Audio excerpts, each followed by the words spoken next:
Welcome, gentle traveller, and settle yourself comfortably wherever you happen to be resting now. Allow your shoulders to soften, allow your breathing to deepen, and allow the cares of the modern world to drift quietly away like driftwood upon a slow tide. We are about to journey together to a place far from the hum of any engine, far from any glow of any screen, far from any demand upon your weary mind. We are travelling, you and I, to a long summer afternoon along the shores of the Chesapeake Bay in the quiet year of 1880. Imagine, if you will, a narrow wooden building leaning slightly upon its old pilings, weathered to a soft silver by countless seasons of sun and salt. The water beneath it murmurs in low, lapping syllables. Gulls wheel and call somewhere overhead, their voices muffled by the heavy, honeyed air. Summer haze blurs the distant marsh into shapes of pale green and powdery blue. The scent of brine, of damp pine planks, and of slow-cooking wood smoke drifts through the open doorway like an unhurried welcome. This is an oyster shanty, dear listener, a humble little workplace standing patient at the edge of the tidewater. A small wooden room where hands once worked slowly, where time once moved gently, and where the world once felt soft around the edges. Step softly through its open door with me now, and let the weight of the present hour quietly slip from your shoulders. Before we wander deeper into this quiet harbour of memory, take one slow, easy breath, and allow yourself to feel the air settle gently in your chest. There is no hurry in this place, no urgency at all. The afternoon is long, the tide is slow, and the story before us has been waiting patiently for nearly 150 years. If you have travelled with me before into other forgotten chapters of our shared past, you may already feel the familiar hush that comes when a sleepy history begins to unfold. If this is your first quiet visit, then welcome most gently. You are in good company here, among countless other travellers who have wandered these old corners of the world in search of nothing more than a softer evening and a more peaceful drift towards sleep. If you would like to find your way back to this little harbour again, on some other long evening yet to come, you may quietly tap the small subscribe ribbon resting just below this story. Tap the soft bell as well if you wish, and a gentle chime will guide you home each time another forgotten place is open for visiting. There is no need to rush, no need to think about it now. Simply let the thought rest at the edge of the room, like a familiar coat draped quietly over the back of a chair. And now, dear listener, let us cross slowly and softly into the shanty itself. Before we step beneath the eaves of the little shanty itself, let us linger for a slow, unhurried moment along the wooden pier that leads us out across the shallows of the bay. The pier is old, dear listener, far older than the men who walk upon it now, and its long, narrow planking has been worn into a smooth, gentle pewter by decades of soft summer rain and the patient passage of soft, salt-stained boots. Each board is no wider than a man's hand, and each has been laid by the careful, calloused fingers of carpenters whose names are no longer remembered, whose tools have long since rusted into the marsh, whose families have long since scattered into the wide, patient quiet of the years. Take a slow step forward with me now and listen ever so softly to the gentle creak the pier makes beneath the weight of our quiet footfall. It is not a sharp creak, not a complaining creak, but rather a deep and settled groan, the sound of seasoned timber easing itself into the long summer afternoon. The wood beneath us has been silvered by sun and softened by salt, and where the boards meet end to end, small hairline gaps reveal the slow glassy water beneath, water the colour of weak tea, water tinted by the patient tannins of the marsh, water lifting and lowering with the slow breathing rhythm of the distant tide. If you peer downward just for a moment, you may see the pale, ghostly shapes of small fish drifting in lazy circles, their fins barely stirring the soft golden silt. To the left of the pier, dear listener, the marsh grass stretches outward in an enormous and almost endless field, and the grass is not the brittle grass of a lawn, not the sharp grass of a meadow, but the long, soft, silken grass of the tidal flats, leaning gently in every breath of breeze. The grass is the colour of summer wheat with brushings of pale jade, where the sun has touched it most kindly, and the wind passing through it does not rustle so much as it whispers, a long, hushed, sibilant sound, like the softer turning of pages in some great unhurried book. Tiny insects hover above the tips of the grass, glinting like flecks of golden dust, and a slow, patient heron stands far out among the reeds, his long blue body utterly still, his long yellow eye watching the slow water for the smallest twitch of a passing minnow. To the right of the pier, the bay opens itself broadly to the horizon, an immense, gently rippled sheet of pewter and pale, milky blue, melting at its furthest edge into the soft summer haze. There is no clear line where the water becomes the sky in this hour of the day, no sharp seam between the two great realms, only a slow dissolving veil of pearl and lavender, of dove-grey and oyster-white, of silver and softest cream. Few tall masts can be seen far off in that haze, the masts of working boats riding gently at their moorings, their sails furled in long, neat, patient bundles of canvas, their hulls only barely darker shadows upon the dreaming water. Distant rope slaps a distant mast somewhere out among them, and the sound, by the time it reaches our ears, has been softened by the long, warm air into something no louder than the closing of a book in a quiet room. The pier itself is decorated here and there with the small, unhurried debris of an honest and useful place. A coil of tarred manila line lies in a neat sleeping spiral near a worn wooden cleat, the rope the colour of dark molasses, its fibres slightly fuzzy with age, its scent a low, comforting mixture of pine pitch, sea air, and the faint, sweet ghost of yesterday's wood smoke. A wooden bushel basket has been left upturned beside one of the pilings, its slats bleached almost white, its iron banding rusted to a soft rosy brown, its inner curve still cradling a thin, dry crust of pale grey oyster grit, and a few tiny, broken shell fragments that catch the light like flakes of bone china. Here and there a forgotten net float of carved cedar lies tucked into a corner, where the pier meets a rail, its surface scratched and dimpled by years of use, its old rope harness softened almost to the texture of velvet. The pilings themselves rise out of the water in a slow, patient procession, each one wrapped at its base by a thick, dark cuff of barnacles and small, salt-loving life, each one stained at its waterline by the slow lifting marks of countless tides. Where the wood emerges into the air, the pilings pale into silvery columns, and where the sun strikes them most directly, they glow with a soft, dry warmth, almost the colour of clean, weathered driftwood, almost the colour of a long-loved farmhouse table. Tiny periwinkle snails climb their lower flanks in slow, unhurried spirals, and the smallest of crabs, the colour of wet cinnamon and pale pearly cream, lift their delicate claws now and then before tucking themselves modestly back into the green-furred shadow. Above the pier, the summer sky is a long, generous dome of soft blue, and the few clouds that drift across it are the gentlest sort of cloud, neither heavy nor swift, only a slow procession of pale, downy shapes, each one no more solid than the breath of a sleeping child. Single Tern crosses the sky above us with long, slow, scalloped wing beats, and its small, dark shadow brushes the boards of the pier for the briefest of moments before continuing onward toward the distant, dreaming marsh. The bird makes no cry, asks nothing of us, and is gone before we have quite finished noticing it. The air here, dear listener, is a thing you can almost taste. There is salt in it, of course, the soft and softening salt of an inland sea, never sharp, never bitter, but warm and round, and faintly sweet upon the tongue. There is the slow scent of damp pine boards, of sun-warmed tar, of the patient breath of the marsh, of the distant smoke of a kitchen fire somewhere in the village beyond the trees. There is the dry, clean perfume of beach grass, the cool, mineral smell of mud at low tide, and the faintest, most ghostly hint of wood smoke and cedar coming from the little shanty whose roof now rises softly into view at the very end of the pier.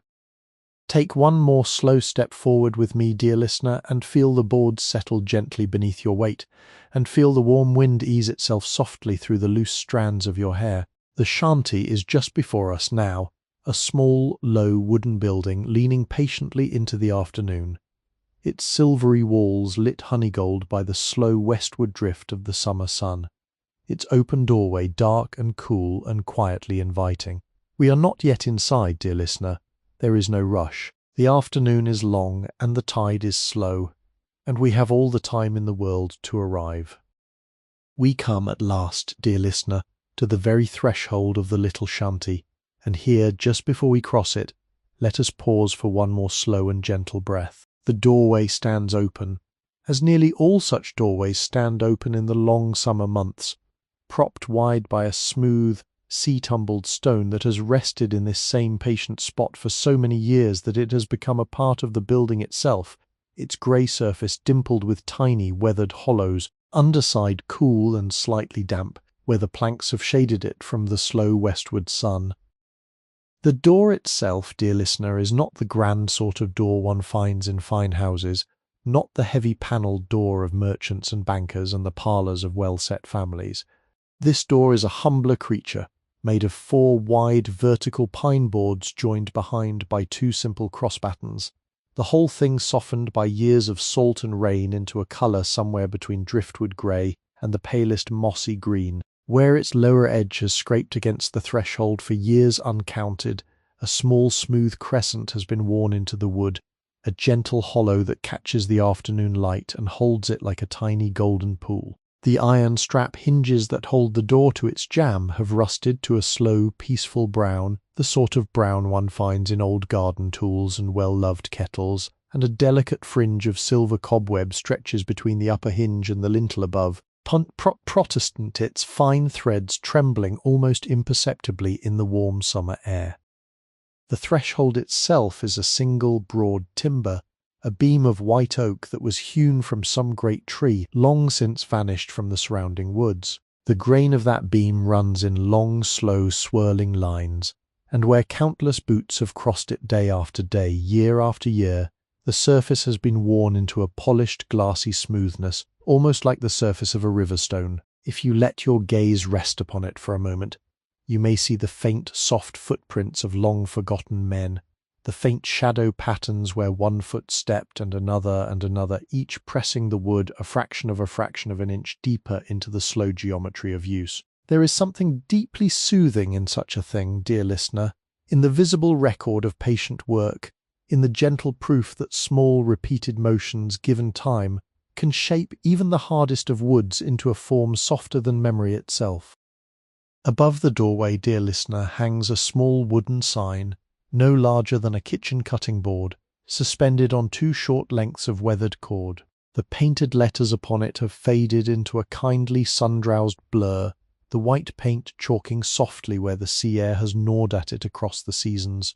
But if you look carefully, you may still make out the curling shapes of an old name and an older trade, name half remembered and a trade half preserved. Beside the sign, a tiny wasp's nest the colour of grey paper has been built into a sheltered crook of the eave, but the wasps themselves are a quiet and unhurried tribe, and they pay no notice at all to the slow, easy movement beneath them. They drift in and out of their little paper city in long, looping golden flights, and the warm summer afternoon belongs as much to them as to anyone.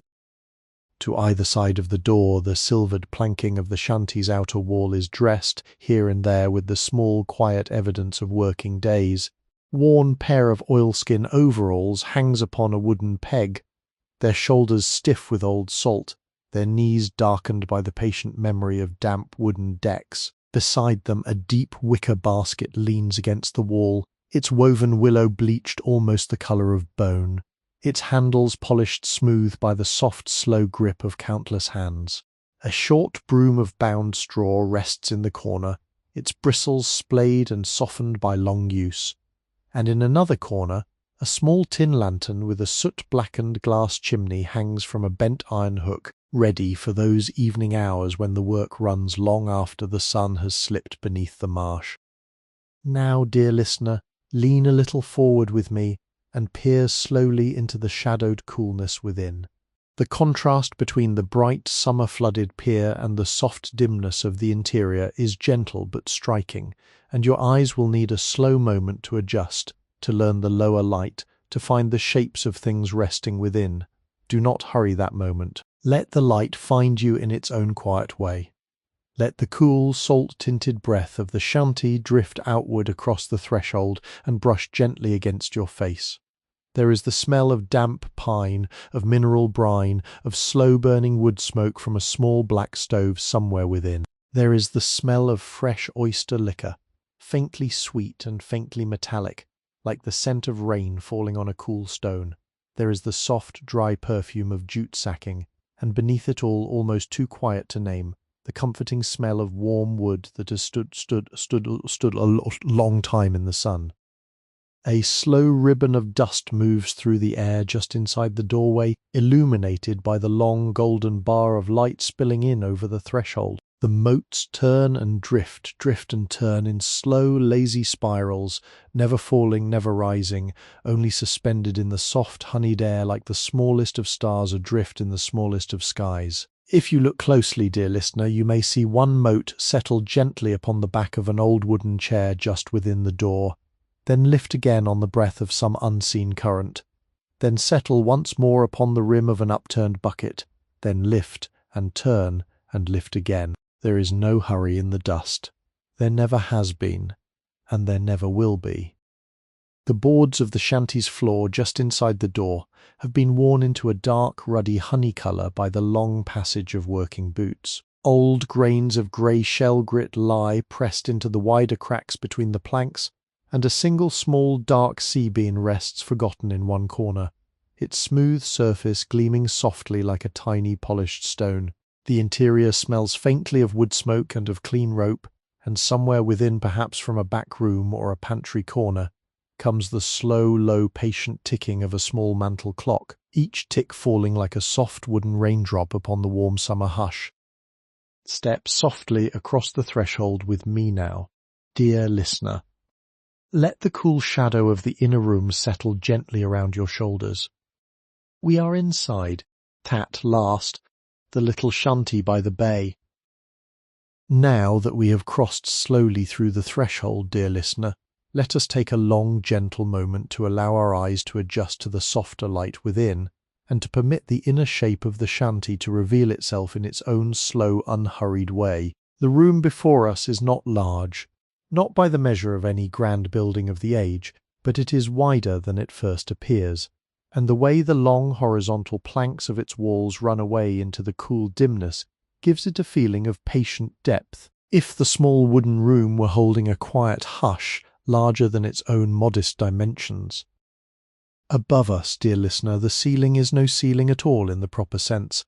but rather an open canopy of bare, hand-hewn timbers, each beam a long, square-shouldered length of yellow pine darkened to a slow, mellow honey brown by years of wood smoke, lantern soot, and the quiet patience of summer heat. The beams are not perfectly straight, and they were never meant to be, for they were cut from the great native pines of the surrounding peninsula by axemen, whose only measure was the eye, whose only level was the patient sense of a hand that had built such roofs many times before. Where the broad axe once bit into the wood, soft scalloped facets remain along the underside of each beam, and these facets catch the light in slow, dappling steps, so that the timber seems almost to breathe in the faint air currents drifting up from the open doorway. Upon those beams, dear listener, rest the long, narrow rafters, and upon those rafters lie the rough pine planks of the upper sheathing, and through the small gaps between the planks, slim threads of silver afternoon light drift downward like patient curtains, lighting the dust motes within their slow descent and softening the corners of the ceiling into a quiet glimmer. Spider webs of the gentlest sort have been spun in the high corners between rafter and beam, and they hang there like the most delicate embroidery, jewelled here and there with tiny droplets of summer humidity. The spiders themselves are small and unremarkable, dressing grey and patient, content to wait for whatever small fly may wander in through the open door, and they watch the world beneath them with the unhurried interest of old librarians watching readers turn pages in the long, drowsy stacks.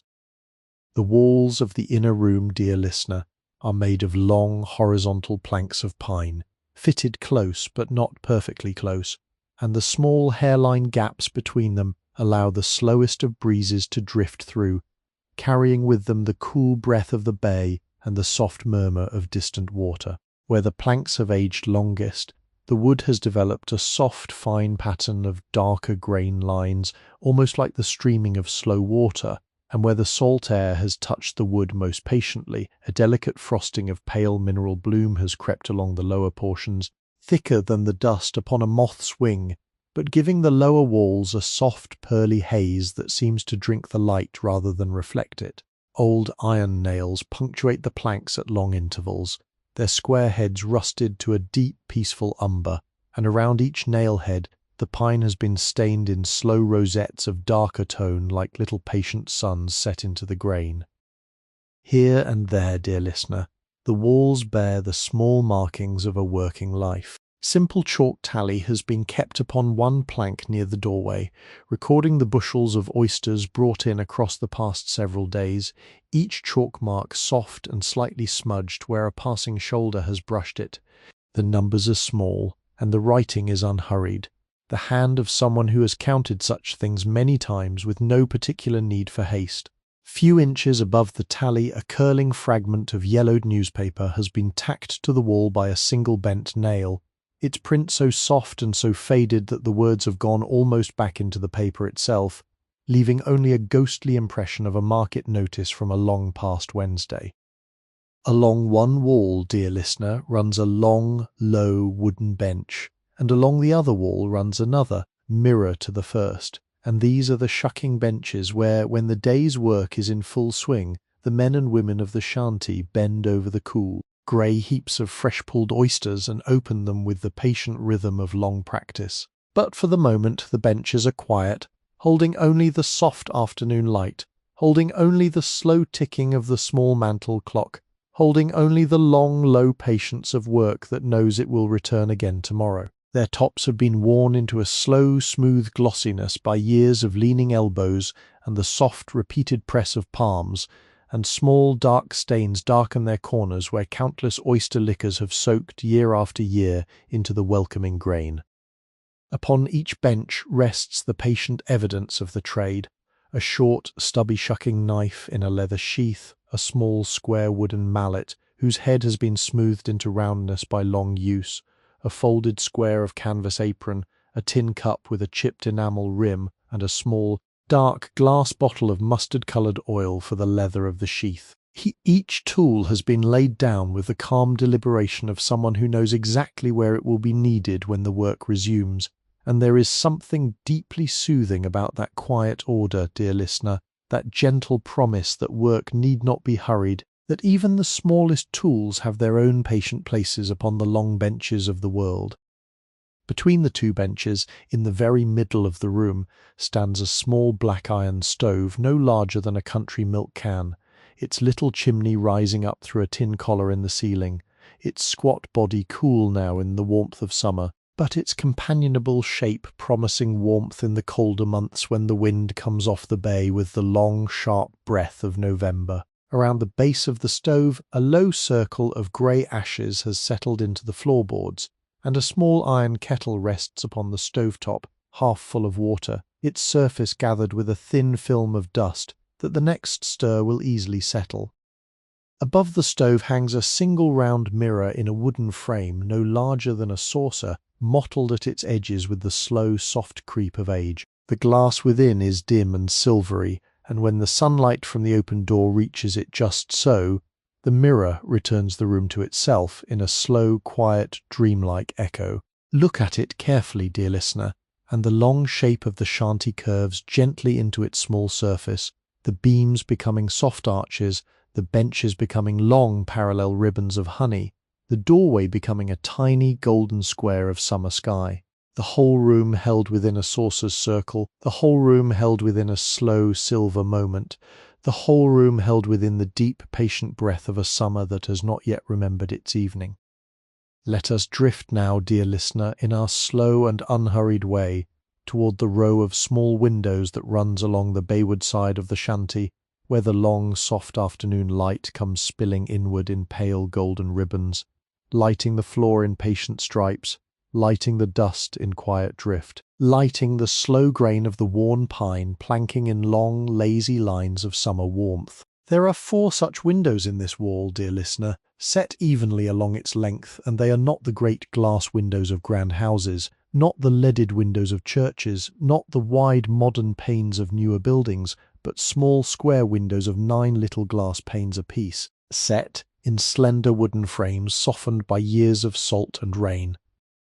Each pane of glass within those frames carries its own quiet history. The glass is old glass, the glass of an earlier century almost, slightly wavy in its inner thickness, slightly lensed in places where the slow craft of a long-past glass-blower allowed the molten material to settle into faintly thicker pools at one edge, faintly thinner ribbons at another. Look through any single pane, dear listener, and the world beyond is gently distorted, the horizon line drifting upward at one corner, drifting downward at another, the masts of distant boats wavering as if seen through the breath of summer warmth above a road. There is a soft, dreamlike quality to that wavering, a sweet imperfection that the modern world has long since polished away, and one feels, looking through such glass, that one is looking not only across the water, but also softly backward through time itself. Around the inner edges of the window frames, dear listener, the white paint that once dressed the wood has aged into the pale, kindly colour of cream skimmed from a country pail, soft yellow at the upper sills, ivory along the side jambs, and the gentle ghost of pearl along the lower sashes. Here and there the paint has lifted into tiny curling chips no larger than fingernails, revealing beneath them the slow brown of the original pine, and where these chips have fallen at last to the sill below, they lie scattered like the petals of some small papery flower, gathered into the patient corners by years of soft, exploring breeze. The sills themselves, dear listener, are broad and low, the perfect width for resting an elbow, and upon each sill there rests its own small, quiet population of objects, gathered there over the years by hands that thought nothing of placing them, but simply set them down without the wish to put them anywhere else. Upon the first sill rests a small, smooth, hall-shaped sea stone, no larger than a robin's egg, polished by tide into the colour of gentle honey. Upon the second sill stands a tin coffee can, half full of small broken oyster shells rinsed and dried by the sun, intended perhaps for some future repair to the shell-paved path beyond the back door. Upon the third sill lies a single dried sprig of marsh rosemary, its tiny grey leaves curled inward, its slow herbal scent rising faintly into the air whenever a breeze passes near it. Upon the fourth and final sill rests a small porcelain dish of pure, clean salt, set there long ago for some forgotten purpose, the salt now hardened into a pale, dry crust, glinting faintly like the smallest field of distant snow. Now, dear listener, lift your slow gaze and look outward through the wavering panes, and let the landscape of the bay open itself to you in its long summer hush. The view from these little windows is wide, dear listener, wider than one might expect from such a humble building, and it stretches outward across the slow, patient plate of the water, across the long, shimmering sheet of summer haze, across the distant green darkness of the far shore. Closest to us, just beyond the pier, the water lies flat and silvered, broken only by the slow, expanding rings where small fish rise to take an unseen insect from the surface, and where each ring widens outward in patient circles before fading at last back into the smooth, dreaming quiet of the bay.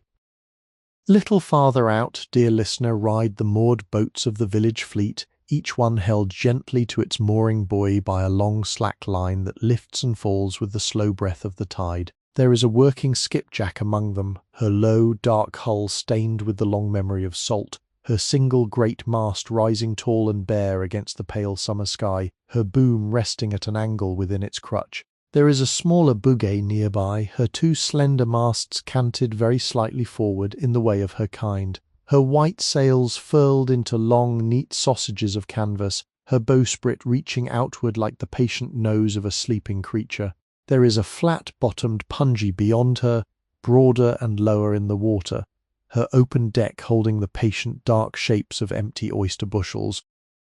Each boat lies slightly differently to the wind, dear listener, and the way they hang upon the water is its own quiet music, a slow, drifting choreography of patient bodies upon a patient sea. One boat creaks faintly as her rigging shifts, Another lets out the soft slap of a halyard against a mast. Another rocks almost imperceptibly upon the wake of some unseen current, sending the smallest of ripples outward across the smooth surface. The whole moored fleet is asleep in the long afternoon, dear listener, asleep but alive, dreaming the dreams of working hulls in the slow heat of summer, content to wait until evening calls them back into use. Beyond the moored boats, the bay stretches outward into its long, hazy distance, and the far shore appears only as the softest dark line of treetops, blurred by the warm, trembling air. Handful of distant white sails can be seen upon the horizon, no larger than the wings of resting moths, drifting in the long, slow lanes of summer travel. They do not move, dear listener, or so it seems, but if you watch them long enough, you may notice that the one nearer to the lighthouse has slipped a little to the left since you began to watch, and the one out past the cape has slid a little to the right, and these slow movements are the long, soft handwriting of the afternoon wind, written in white sails upon a page of pale water. Now and then, dear listener, a small marsh swallow darts past the windows in a quick, scalloped flight, vanishing again before the eye has quite caught it, and somewhere in the marsh below a red-winged blackbird calls out its single watery three-noted phrase, the sound rising and falling like a question gently asked of the long summer. The breeze moves through the open doorway and the open window above us alike, and the patient curtains of dust at the sills lift and settle, as if the windows themselves were breathing in slow, deep, contented sighs. Let us, dear listener, ease our slow gaze a little farther afield now, beyond the windows of the shanty and beyond the narrow line of the working pier, and allow ourselves to take in the long, low village that rests beneath the summer haze along the inner curve of the cove. The village is small, dear listener, no more than 36 buildings in all, and it is the sort of village that has grown not from any plan but from the patient gathering of need across many decades, each cottage settling itself into the soft sandy earth beside its neighbour, each fence drawn around a slightly different shape of garden, each roof pitched at a slightly different angle as the seasons of building came and went. The houses of the village are mostly low, 2-story wooden cottages clad in cedar shingles that have weathered into a long range of soft, patient greys. Some of the roofs are nearly silver, pale as the inside of a clamshell, where the wind off the bay has been most generous with its salt. Others are darker, the colour of damp slate or of pewter long held in a quiet drawer, where the houses sit a little farther back among the loblolly pines and the wind passes more gently. Few of the cottages still wear the patient ghost of an older paint, a soft white upon their door frames or a faded green upon their shutters, the colour worn so thin in places that the wood beneath shows through like the soft dark veining of a leaf.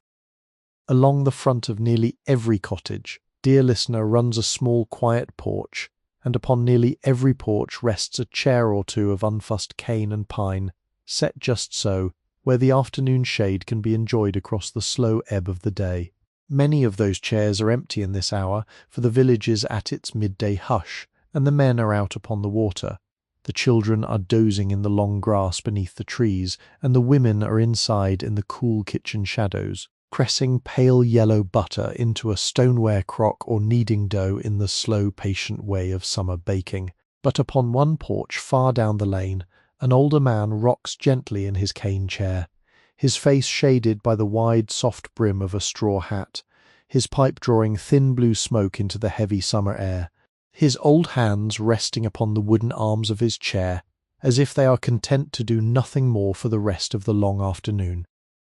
The lane of the village, dear listener, is no proper lane in the modern sense, no cobblestone road, no graded thoroughfare, but rather a soft path of crushed oyster shell that has been laid down so many times across so many decades that it has become a pale, glittering ribbon winding gently between the cottages, between the picket gardens, between the patient-leaning fences. The crushed shell beneath one's boot makes a slow, soft, papery crunch, almost like the sound of crisp pages turning in some great old book, and where the shell lies thickest it gleams in the afternoon light like a long, slow river of moonlight, even at the height of the noonday sun. Tiny fragments of pearl-pink shell shine out among the grey, and the smallest fragments of all are no bigger than grains of summer rice, rolling softly aside whenever a foot passes near.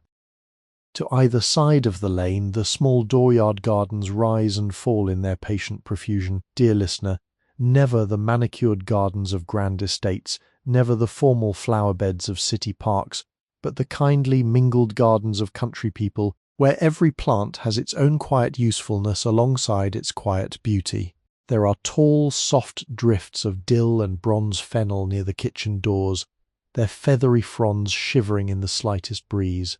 There are clipped low hedges of summer savory and rosemary edging the short stone walks. There are tall sunflowers leaning over the back fences, their broad faces nodding slowly toward the south,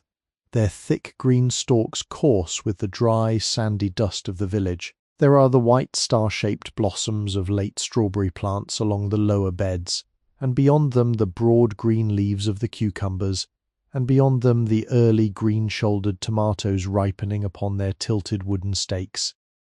In a small fenced yard a little way along the lane, dear listener, a sleepy hen sits in the dust beneath the shade of a fig tree, her feathers fluffed into a soft brown bundle, her eyes shut in slow contentment. Beside her, 2 more hens turn slow circles in the dry dust, lifting their wings now and then to settle the dust deeper into their feathers, their small voices rising into a low, contented murmur of clucks and soft warbles. Grey Kitten lies stretched out upon the porch step nearby, her small paws extended forward in perfect surrender to the afternoon sun, the soft white fur of her belly rising and falling in long, slow breaths. She has slept this same sleep upon this same step on countless other afternoons, dear listener, and she will sleep it again upon countless more.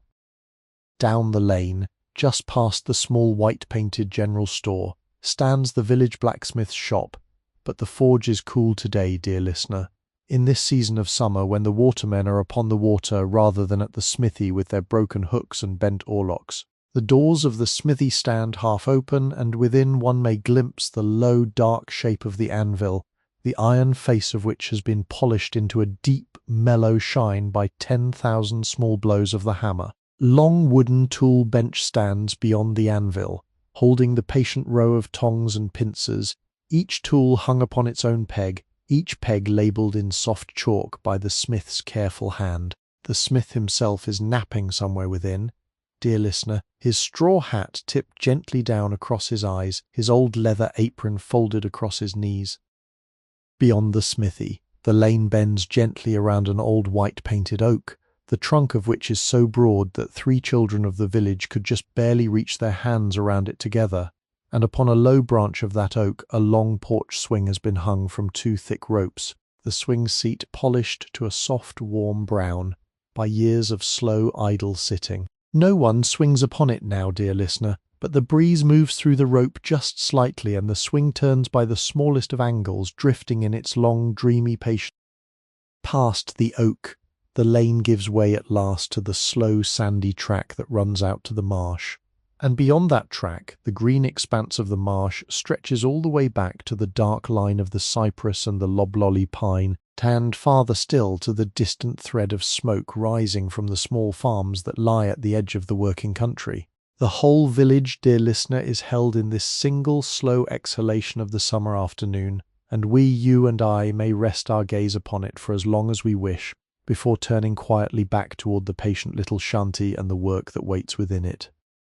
Let us turn our slow attention now, dear listener, away from the quiet village and back toward the small, shaded coolness of the shanty, and within that coolness toward the very heart of all this gentle industry, toward the small, patient creature whose presence is the reason this little wooden room exists at all. Upon the long shucking benches lie the morning's gathering of oysters, heaped in low, grey-brown mounds, each one no larger than the palm of a man's hand, each one rough and patient and silent in the warm afternoon air, each one a small, tightly sealed vessel of the bay itself. The oyster, dear listener, is among the oldest of the bay's quiet citizens, and to understand the soft, contented hush of the shanty, we must first understand a little of how the oyster lives in the wide, patient waters beyond. The Chesapeake Bay in this year of 1880 is the great shining lung of the eastern coast, a long inland sea reaching some 200 miles southward from its slow, marshy headwaters in the great state of Maryland down to its broad mouth between the patient capes of Virginia. Within that long body of slow, brackish water, the oysters live in vast and silent beds upon the soft floor, gathered together in low, undulating ridges of shell that have grown one upon another across many centuries, generation upon patient generation, slow architecture built without any plan beyond the simple wish of each new oyster to find a quiet place to settle. The oyster begins its life, dear listener, as a creature too small to see, no larger than a single grain of the finest dust, drifting upon the slow currents of the bay in the warm waters of late spring.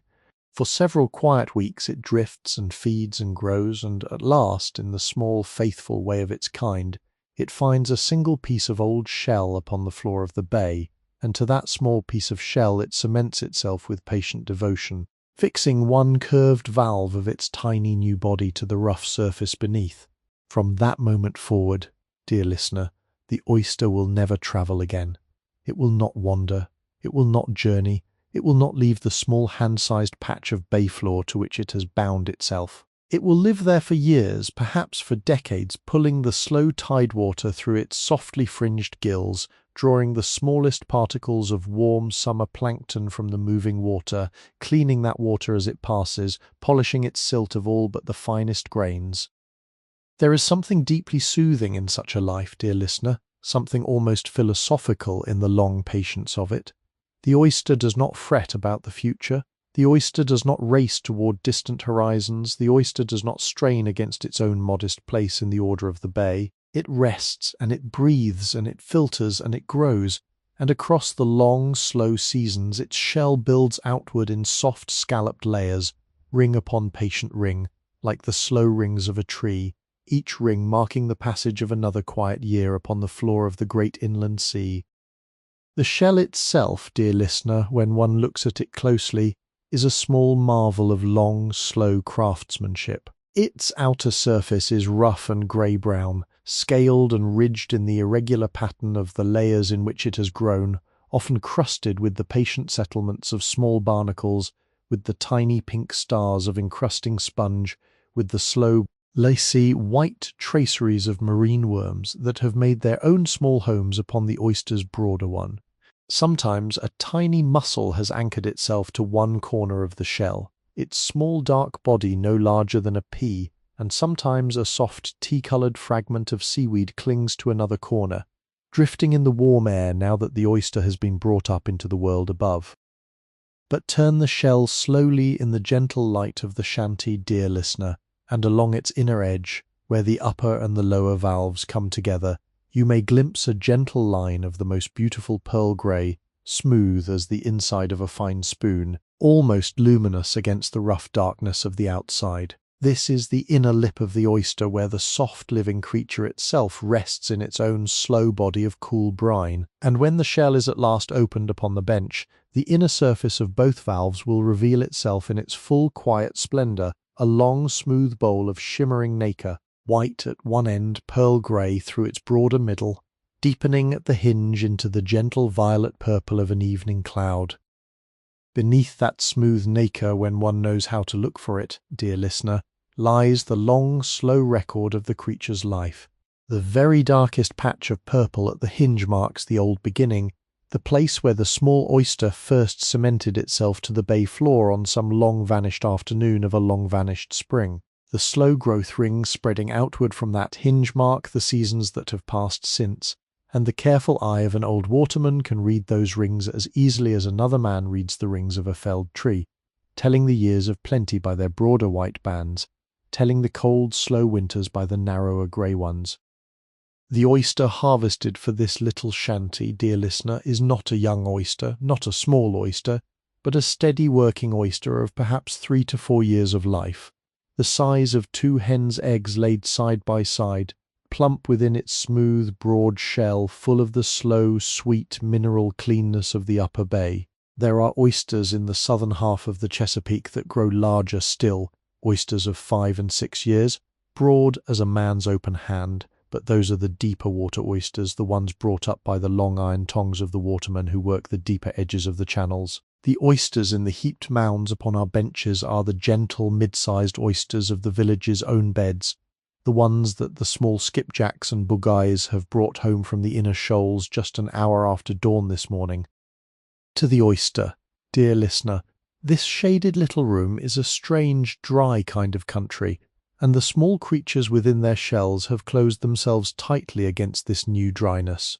drawing their soft inner liquor close around their bodies, trusting in the patient seal of their two valves to keep them cool and contented until the moment when the shucker's careful blade arrives. They lie quietly in their heaps, dear listener, breathing the slow remembered breath of the bay, dreaming whatever slow dreams the oyster may be said to dream, content in the long patience that has carried them across all the warm months of their unhurried lives. It is a hush, dear listener, the deep hush of countless small lives gathered together in their countless small shells, and the air around them holds the soft, mineral, faintly sweet scent of 1,000 quiet bay floors at once.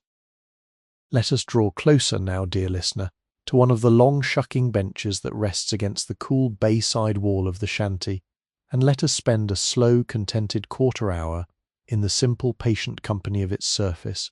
and the small, faithful tools that wait upon it in the soft afternoon light. The bench itself is a long, low timber table, perhaps 12 feet from end to end and no more than 2 feet across, set at just the right height for a seated worker to lean comfortably forward across it, neither too tall nor too low, the height that working hands have agreed upon across 100 years of small adjustments. The top of the bench is made of 3 long pine boards joined edge to edge, each board about 8 inches wide, each one polished into a slow, mellow honey colour by years and years of leaning palms and brushing forearms. Where the 3 boards meet, the seams have been worn into shallow, soft grooves, and into those grooves, dear listener, has settled the slow, fine record of the work done upon the bench, tiny dark grains of grey shell grit, the smallest crumbs of soft white shell meat, the long-dried ghosts of countless droplets of oyster liquor, all of it sealed into the wood at last by the slow patience of time itself. The grain of the pine has darkened in long, gentle halls where small puddles once stood, and where the sun reaches the bench through the baywood windows, the surface gleams with the soft, dry shine of a forest floor in early autumn. Along the front edge of the bench, dear listener, where the worker would sit upon a plain 3-legged stool, a slim, long groove has been worn into the wood by the constant pressing of the hand that holds the oyster steady. This groove is no deeper than the thickness of a heavy book cover, and it runs the entire length of the bench in a long, soft hollow, polished into a glassy, dark sheen. To rest one's own hand within that groove, dear listener, is to rest one's hand in the slow handprint of every shucker who has ever sat upon this bench, every father and son and aunt and niece and travelling cousin who has ever taken up the small knife and earned a quiet day's wage in this little wooden room. There is something both touching and deeply soothing in such a thing, dear listener, in this simple wooden record of patient hands, and one finds oneself slowing one's breath, almost without thinking, in slow respect for the long, soft chorus of those gone before. Upon the bench itself, dear listener, the patient tools of the shucker's trade are laid out in the long, restful hush of the noon hour. First, and most important, lies the shucking knife. The blade is short and stout, no longer than a man's middle finger, broad-shouldered at the haft and tapering only slightly toward its rounded end, made of plain forged steel that has been sharpened so many times across so many seasons that its bright edge runs in a slow, scalloped wave along its length, where one stone has shaped it a little more here, where another stone has shaped it a little more there. The edge is not razor bright, dear listener, for an oyster knife does not need to slice so much as to twist, to lever, to pry, and so the working edge is more like the patient edge of a tablespoon than the keen edge of a paring knife. The handle of the knife is wood, dear listener, plain ash or hickory, polished by the soft grease of countless palms into the colour of old, well-loved leather. It is bound to the blade with a small brass collar that has weathered into a soft, dim gold, and along the underside of the handle, where the worker's thumb rests when the blade is in use, The wood has been worn into a smooth, slightly hollowed shape, indentation no deeper than the cup of a flower petal but utterly tailored to the particular hand that has used this knife the longest. Each knife, dear listener, is a small, faithful companion of a single shucker, and to take up another worker's knife by mistake is to feel almost at once that the shape is wrong, that the handle does not lie quite right, that the blade has been sharpened for a hand other than your own. Beside the knife, dear listener, rests a small square wooden mallet, no larger than a child's drinking cup, the head of which has been smoothed into a soft, mushroom-rounded shape by the long patience of repeated use. The mallet is for the slow, gentle tapping of stubborn shells, the careful nudging of the knife into a tightly sealed hinge, never struck hard, never forced, only tapped with the mildest of tap-tap-taps, the sound no louder than the quiet knock of a kitchen spoon against the side of a stoneware bowl. The handle of the mallet is short, only the length of a man's finger and a half, and like the knife handle, it has been polished into the slow honey colour of long, faithful holding. Just past the mallet, dear listener, lies the folded square of canvas apron, made of plain cotton duck the colour of cream long set in a cool pantry, hemmed at its lower edge with simple cotton thread, tied at its upper corners with 2 long strips of softened cloth. The canvas of the apron has darkened across its middle into a soft, mottled landscape of patient stains, the gentle map of a working life, the dim grey tan of dried oyster liquor, the fine pink of an old shell cut, the faint silver wash where salt water has dried again and again in the same patient places. Pressed near a corner of the apron, almost too small to see at first, lies a single, perfectly round mother-of-pearl button, sewn there by some long-ago needle, as a quiet decoration, its surface shimmering faintly in the afternoon light with all the soft colours of a calm summer dawn. Beside the apron, dear listener, rests a tin cup with a chipped enamel rim, the rim a soft milky white, the body of the cup a deep, peaceful blue darkened almost to the colour of a weathered shutter. The handle of the cup has been bent very slightly outward by years of tired thumbs, and within the cup at this hour rests only a small swallow of cool well water, the surface of which holds a tiny motionless ring of summer dust. Beside the cup stands a small dark glass bottle of mustard-coloured oil, the cork pressed firmly into its long thin neck, the oil intended for the gentle softening of the leather sheath in which the knife travels home each evening when the shanty doors are closed. Tucked at the very far end of the bench, dear listener, lies a pair of soft cotton gloves made for the slow gripping of the rough oyster shells, their palms darkened to a kindly tan by years of work, their fingertips frayed where the small, sharp edges of the shells have worried them across the seasons. Patient mend has been sewn across one knuckle in plain white thread, and another mend lies at a fingertip, and the gloves taken together look less like gloves than like the soft, faithful skin of 2 old, well-known hands set down for a moment upon the bench so that their fellow tools might rest a little while in their company. The whole length of the bench, dear listener, this hour of the long noon hush, Protestantis, a small, patient gallery of working things, teach tool laid down in its right place, teach tool waiting for the slow, gentle return of the hand it knows.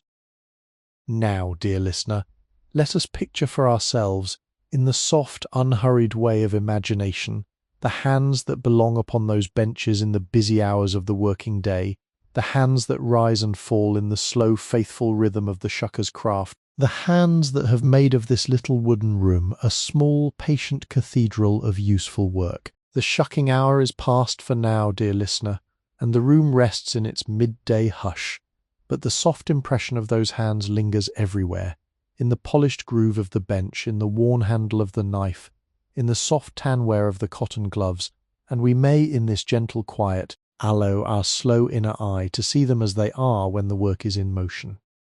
The shuckers of this little shanty, dear listener, are a small and varied company. Perhaps 8 souls in all when the bench is full, perhaps 6 or 7 in the slower seasons. There is an older man, broad of shoulder but soft of face, whose father and grandfather both worked these same waters before him, whose hands have shucked oysters since he was a boy of 9. There is a younger man with a quiet and watchful air, lean of build, careful in his movements, who came to the shore from a small farm 2 counties inland, and learned the work in the patient school of doing. There is a woman of middle years with strong, capable hands and a long, calm face, whose late husband once skippered one of the moored bougies out beyond the windows, and who now keeps her place upon the bench with the steady, settled bearing of someone who has lived through more than one season of grief.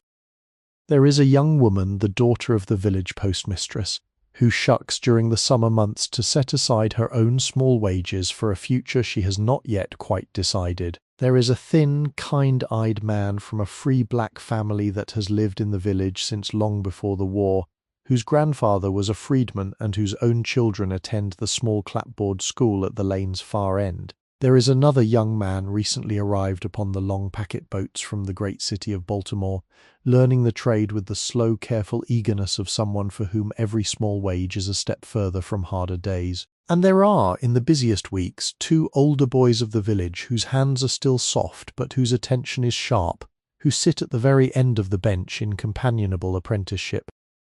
Every one of these shuckers, dear listener, possesses their own particular rhythm, and the rhythms differ from one another in the way that handwriting differs, in the way that the slow drumming of fingers upon a tabletop differs, each hand a small song unto itself. The older man works with the slow, easy rhythm of a man who has long since stopped counting the oysters he shucks in any single hour, his motions broad and soft, his blade slipping into the hinge with the calm certainty of long companionship. The younger lean man works in shorter, more careful strokes, his knife approaching each oyster as if it were a small, unfamiliar puzzle, his slow patience a quiet form of respect. The middle-aged woman works with a steady, even stroke, her wrists turning at exactly the same angle for one oyster as for the next, her output across the long day greater than nearly anyone else's at the bench. Watch any one of those hands, dear listener, in the long, unhurried rhythm of the work, and you will see a small, gentle ballet of motion that has been refined across decades. The left hand cups the oyster steadily upon the bench, the curved underside of the shell pressed into the worn groove, the flat upper side facing upward. The right hand, holding the short, faithful knife, brings the rounded tip of the blade in toward the hinge of the shell at the narrow end, the place where the 2 valves meet in a small, dark notch. There is a slow press, then a small, careful turn of the wrist, then the soft, faintly creaking parting of the shell as the muscle of the oyster releases its long, faithful clasp. The knife slides patiently along the inner surface of the upper valve, freeing the oyster from its small sealing, and that upper shell is then lifted away in a single slow motion and set down upon a small mound of empties upon the floor beside the bench. The blade returns then to the lower shell, where the oyster itself rests, and a final slow stroke beneath the body frees it gently from its own bed. The freed oyster, dear listener, is then tipped softly into a wide tin pail set just to the side of the worker's stool, and its small body falls into the cool company of its fellows with the gentlest of sounds, no louder than the small splash of a pebble dropped into a glass of milk. The empty lower shell is then set upon the same growing mound of empties beside the bench, and the worker reaches with a slow, easy gesture for the next oyster, and the slow, faithful song begins again. From the first careful press of the blade to the final small splash of the oyster into the pail, the whole motion takes perhaps 4 seconds in the hands of the older man, perhaps 6 or 7 in the hands of the younger lean man, perhaps 3 in the hands of the middle-aged woman whose long practice has refined her every motion into a soft, almost effortless economy. The hands themselves, dear listener, bear the slow, patient marks of the trade. They are not the soft, smooth hands of city clerks or country teachers,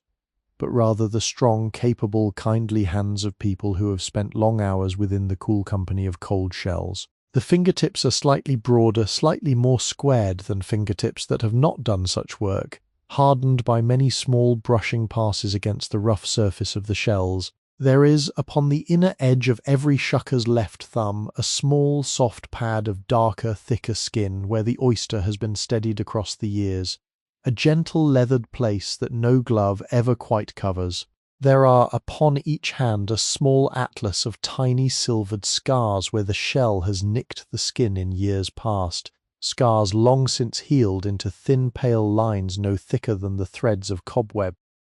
The nails of the shuckers, dear listener, are kept short and clean, never long, never fancy, trimmed close in the kind, unfussed way of working hands. Beneath each nail there sometimes rests the faintest line of dried grey grit, the patient memorial of many oysters opened, but in the slow ritual of the day's end, the hands are washed in a wide enamel basin of warm well water and pale lye soap, and they emerge again from that basin pink and clean, dressed for the patient evening hours of supper and family and rest. When the shucker's hands are not at work, dear listener, they rest in the slow, easy poses of hands that have earned their idleness. They lie folded one over the other upon the lap, or settled flat upon the bench, fingers spread in the simple, peaceful ease of completed labour. In this midday hour they are at lunch within the shanty's kitchen corner, or they are out upon the porch with a tin cup of cool water and a slow, easy conversation. But the bench remembers them, dear listener, and waits patiently for the slow return of those small, faithful, deeply familiar shapes. Now, dear listener, let us turn our slow gaze once more out toward the bay, and let us spend a long, contented stretch of the afternoon with the working boats of the village fleet, those slow, patient creatures of canvas and pine and tarred line that ride at their moorings in the smooth water just beyond the pier. There are 7 of them in all today, dear listener, anchored in a slow, scattered constellation across the inner cove, each one a small floating workshop in its own right, each one shaped by the long, patient practice of the boatwrights of the upper bay, who across many decades have refined the working hull into a soft, useful poetry of curves and proportions. The largest of the working boats moored before us, dear listener, is a skipjack, and the skipjack is the great sturdy heart of the Chesapeake Oyster fleet. She is a broad, shallow draught boat, perhaps 40 feet long upon the deck and 15 feet across the beam, her sides flaring outward in a slow V-bottomed grace, her single great mast raked very slightly aft, her boom a long, dark, polished spar of fir, resting now in its wooden crutch. Her hull is painted in the patient colours of working boats, white above the waterline, dark green or oxblood red below, the white softened and slightly chalked by the long patient summer sun, the red below, long since deepened almost to the colour of a damp brick by years of immersion in the slow brackish water of the bay. The skipjack's deck, dear listener, is broad and almost utterly free of obstruction, for she is built for the long working drag of the iron oyster dredge across the broad oyster bars of the deep bay. 2 heavy hand-cranked windlasses stand upon her deck near the cockpit, their large cast-iron flywheels resting now in their slow afternoon hush, their long dark dredge cables coiled in patient mounds beside them. The dredges themselves, 2 long low iron baskets of woven chain and bar steel, lie quiet upon the deck near the gunwales, their rough heavy bodies darkened by the slow stain of countless drags across the bay floor, their wooden runners worn smooth as river stones. The skipjack's name, dear listener, is painted in careful white letters across her stern, and though the salt has softened the paint into a kindly chalk, the letters are still readable in the long afternoon light. A familiar name, a woman's name perhaps, the name of a wife or a mother or a long-loved daughter, given to the boat in the slow tradition of working watermen who have always trusted the sea more easily when their own dearest names rode with them upon it. Her trailboards along the stern bear the simple decoration of the upper bay, 2 small painted scrolls in pale yellow edged in soft red, their patterns no fancier than a child's careful tracing.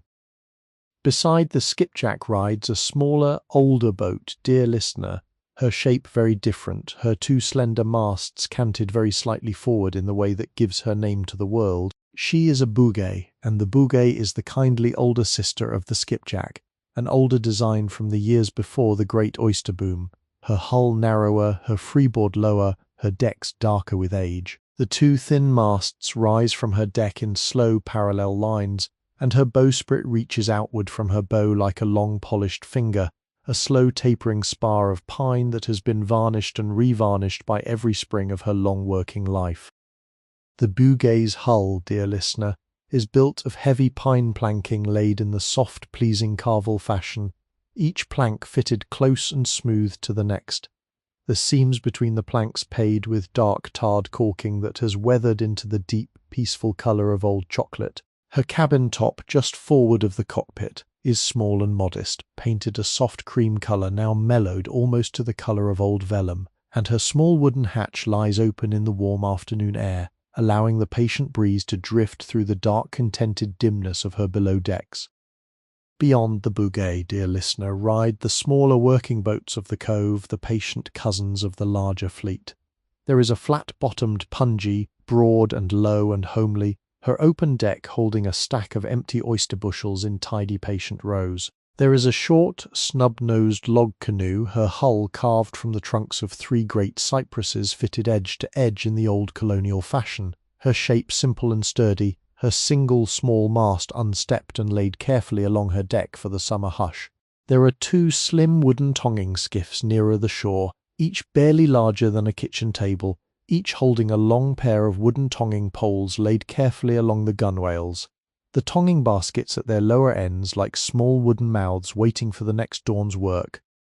The watermen themselves, dear listener, are not aboard their boats in this hour of the long midday hush, but their faithful presence is everywhere in the small careful order of the decks. Waterman's broad straw hat hangs upon a peg above the cabin door of the bouquet, its brim softened by the slow patience of weather. A pair of high rubber boots stands neatly beside the cockpit of the skipjack, their tops folded down in the kindly manner of well-cared-for working clothes. Canvas water bag hangs upon the boom of the pungy, its surface slightly damp where the slow seep of cool well water keeps the contents inside as cool as the morning. The watermen, dear listener, have come ashore for the noon meal, and many of them are gathered now at the small village tavern just beyond the lane, where the wide pine tables hold plates of cold ham and warm bread, of pickled peaches and yellow butter, of slow-simmered chicken and soft potatoes, where the mugs of cool buttermilk are large and the slow conversations are easy. Others are home at their own kitchen tables, where wives and daughters have set the noon meal with the calm patience of summer cooking. Some few are stretched out beneath the slow oaks of the village green, their straw hats pulled gently down across their eyes, their long bodies easing through the slow tide of the noon hour. The boats themselves, dear listener, drift in their slow company upon the cove, each one held by its long, slack mooring line to a single round wooden buoy painted white or dark green, each buoy bobbing softly upon the slow ripples of the slow tide. The lines themselves are made of tarred manila, and where each line emerges from the dark water, it is dressed with the small patient encrustations of barnacles and pale tube worms, and where each line meets its boat, it has been wound around its mooring cleat in the long, careful figure-eights of seaman-like habit. Above the moored boats, dear listener, the gulls drift in their slow, patient circles, their voices lifting and falling in the long summer hush, each call no louder than the soft creak of a distant gate. Heron stands in the marsh just past the last boat, his long blue body utterly motionless, his slow yellow eye watching the patient water. Pair of small gulls land upon the foredeck of the skipjack, their feet the colour of pale wax, and they walk together along the deck for a slow moment before lifting once more into the unhurried air. The bay holds it all in its long, slow palm, dear listener, and the boats and the watermen and the long summer afternoon all rest within that patient hand. Let us drift now, dear listener, gently inward once more, away from the patient boats upon the slow cove and back into the soft, cool dimness of the shanty itself, where, in the small kitchen corner just beyond the shucking benches, the noonday meal of the workers has been laid out upon a long, plain pine table, and where, in the easy hush of the noon hour, the small company of shuckers has gathered to share the simple ceremony of their midday rest. The kitchen corner of the shanty, dear listener, is no kitchen in any grand sense, only a small partitioned alcove at the rear of the building, separated from the main shucking room by a low wooden screen, no higher than a man's shoulder, screened above by a length of plain blue gingham that has been hung there for so many summers that the blue has faded into the slow patient colour of a calm afternoon sky. The pine table, dear listener, is no fancier than the benches in the larger room, made of 3 long boards joined together upon 2 trestle legs, its surface scrubbed until it has gone almost the colour of pale cream where the years of patient washing have lightened the wood. Around the table stand 7 plain wooden chairs, no 2 exactly alike, the gathering of many small purchases across many years from the village carpenter and from the slow estate sales of the surrounding farms. One chair has the slightly higher back of a parlour chair, another the broader seat of a kitchen chair, another the curved arms of an old porch chair, and yet they have all become, by long association, a single companionable family of chairs settled around their long, easy table in the cool hush of the back room. Upon the table, dear listener, the noonday meal has been laid out in the simple, kindly fashion of a working community that takes its midday meal together.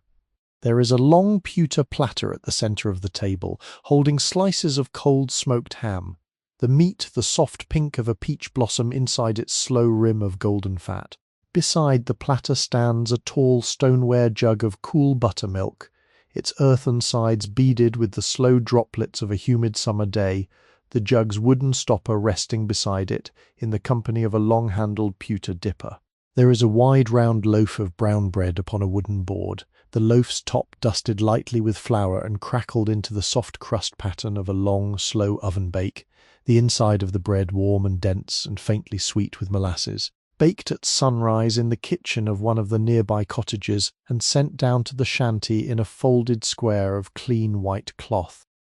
There is, beside the bread, a small blue pottery bowl of pale yellow butter,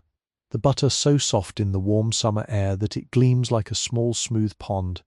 its surface marked only by the slow, careful press of the butter knife laid quietly to one side. There are 2 plates of pickled cucumbers, the slices, a clear, translucent green, set in a thin, pale brine of cider vinegar and dill seed and a single soft bay leaf, the brine still trembling faintly with the small motion of having been set down only minutes ago. There is a deep enamel bowl of new red potatoes boiled until tender and dressed with butter and a careful sprinkle of chopped parsley, each potato no larger than the round of a woman's thumb, each one gleaming softly under its small, kindly coat of melted butter.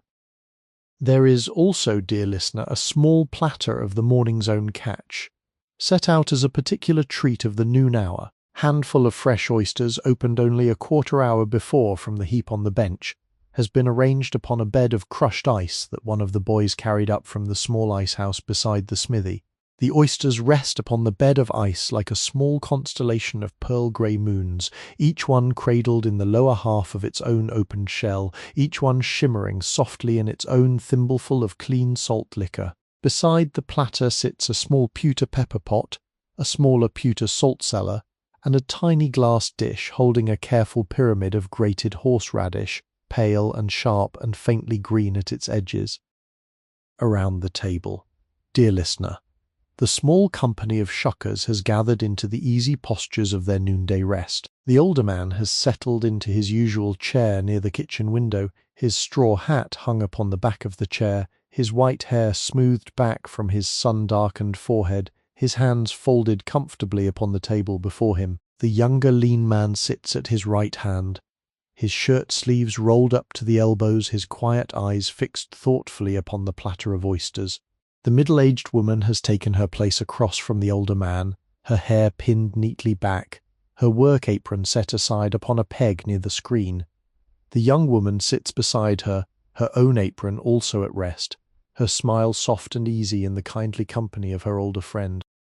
The thin, kind-eyed man from the free black family of the village has taken his familiar chair at the foot of the table, where he likes to sit because the small open window above it lets in the slow breeze from the lane. The young man newly arrived from Baltimore sits to his left, still a little quiet in the company, watching the older shuckers with the steady, patient attention of someone determined to learn the slow grammar of this new place. The 2 boys of the apprenticeship sit upon a bench against the wall, their plates already heaped, their cheeks already pink with the slow, steady appetite of the very young. The conversation around the table, dear listener, is the soft, easy conversation of people who have eaten many noonday meals together, slow and unhurried, full of the patient currents of village news. There is talk of a new shoat born at the farm beyond the chapel, talk of the schooner that came into Crisfield 3 days ago with a cargo of New Jersey hay, talk of the postmistress's young niece who is to be married in the autumn, talk of the heat that has settled over the upper bay this past week, talk of how the marsh roses have come into their second flush of bloom along the east side of the inlet. The voices rise and fall in the slow, companionable music of small company conversation, no voice raised, no voice hurried, the words moving among the shuckers like the slow moving of light upon the table. There are, in the long pauses between conversations, the small, comforting sounds of the meal itself, the soft clink of a fork upon a stoneware plate, the slow ssh of the buttermilk being poured from the jug into a tin cup, the quiet creak of a wooden chair as its occupant leans gently back, the faint papery rustle of the gingham curtain in the breeze that drifts through the back window, the distant, almost inaudible cluck of a hen in the dooryard of the next cottage, the patient ticking of the small mantel clock upon the shelf above the screen, each tick falling like a soft wooden raindrop upon the warm hush of the noon. The light in the kitchen corner, dear listener, falls slantwise from the small window above the table, and within that slant of soft summer gold, the slow drift of dust motes turns and turns, and the steam of the warm new potatoes rises into it in long, slow ribbons.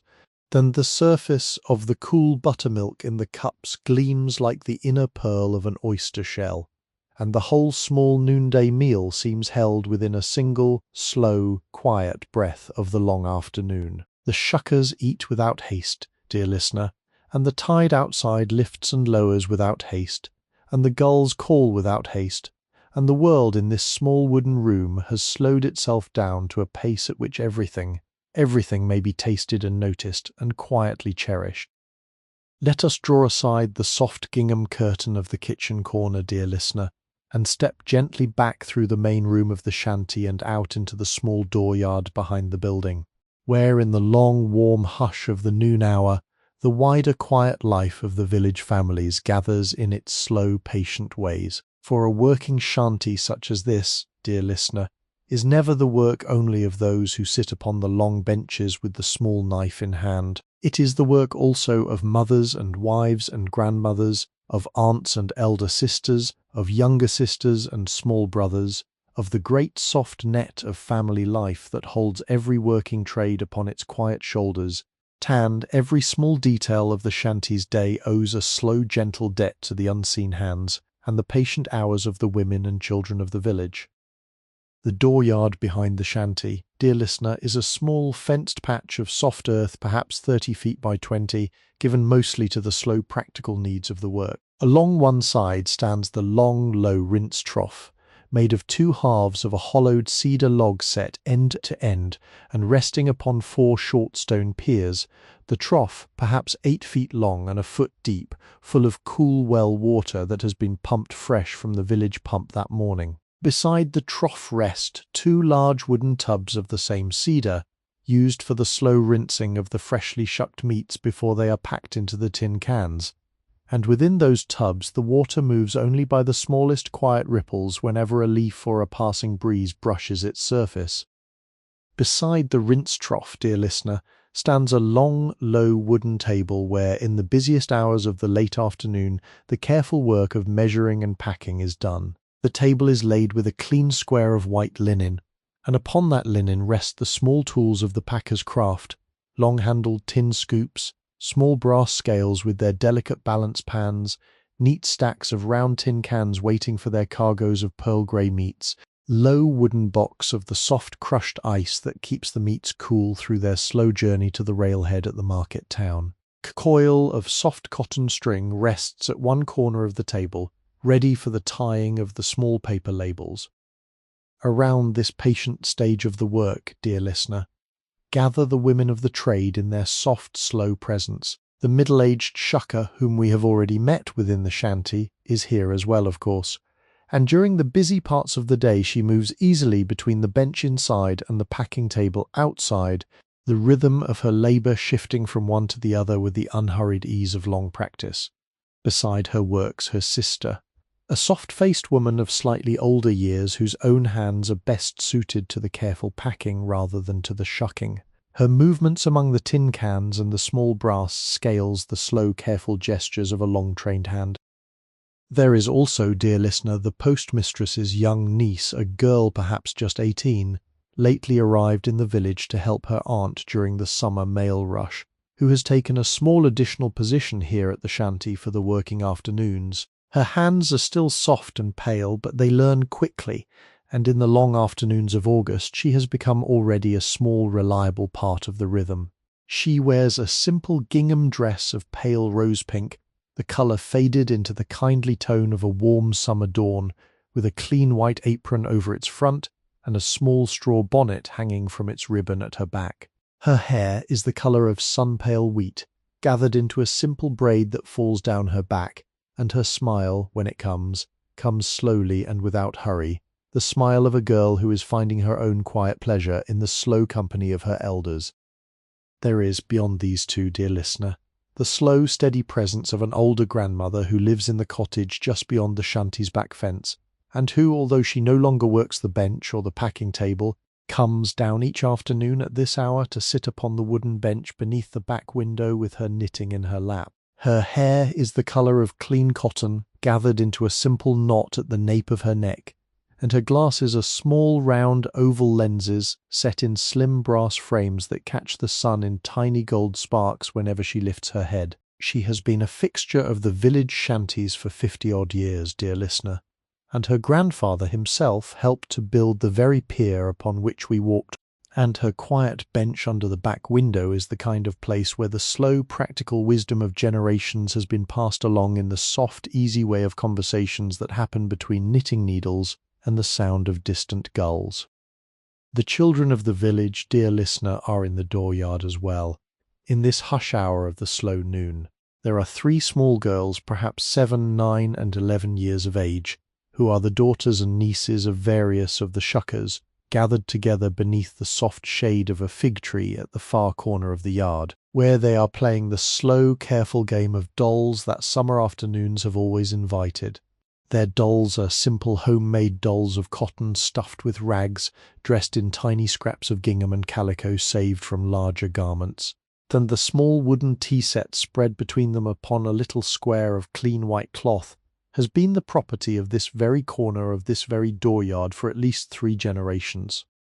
There are also, dear listener, 2 small boys of the village, perhaps 5 and 6, who have stationed themselves cross-legged upon the smooth flat top of the well cover near the back gate, where they are intent upon the slow, careful business of carving small toy boats out of soft cedar shingles with little folding pocket knives that their fathers have given them under the strict instruction of patient supervision. The smaller of the 2 has carved his boat into the rough shape of a little bouquet, complete with a crooked twig for a mast, and the larger has carved his into a fat little pungy with a wide blunt bow, and they are arguing in a quiet, companionable, almost murmuring way about which boat will be the faster, when at last they sail them this evening upon the small reflecting pool by the village pump.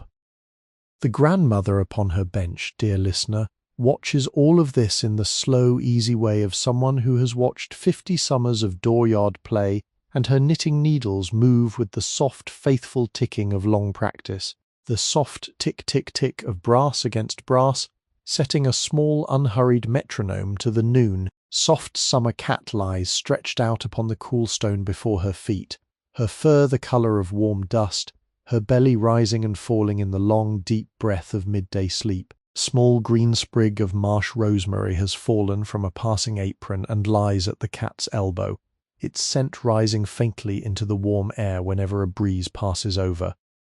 Above all this, dear listener, the wide, clean afternoon sky stretches in its long, pale blue, broken only by a single far-off ribbon of slow-drifting cloud, and the small sounds of the dooryard rise and fall together in their slow companionable music, the soft tick-tick of the knitting needles, the small pat-pat of the teacups upon the cloth, the gentle scrape-scrape of the small whittling knives, the soft murmur of the women's conversation by the packing table, the patient bubble of the rinsing water in the cedar trough, the distant call of a gull above the cove. The slow, generous heart of village life beats softly here in this small fenced yard, dear listener, in this hour of the long, slow noon.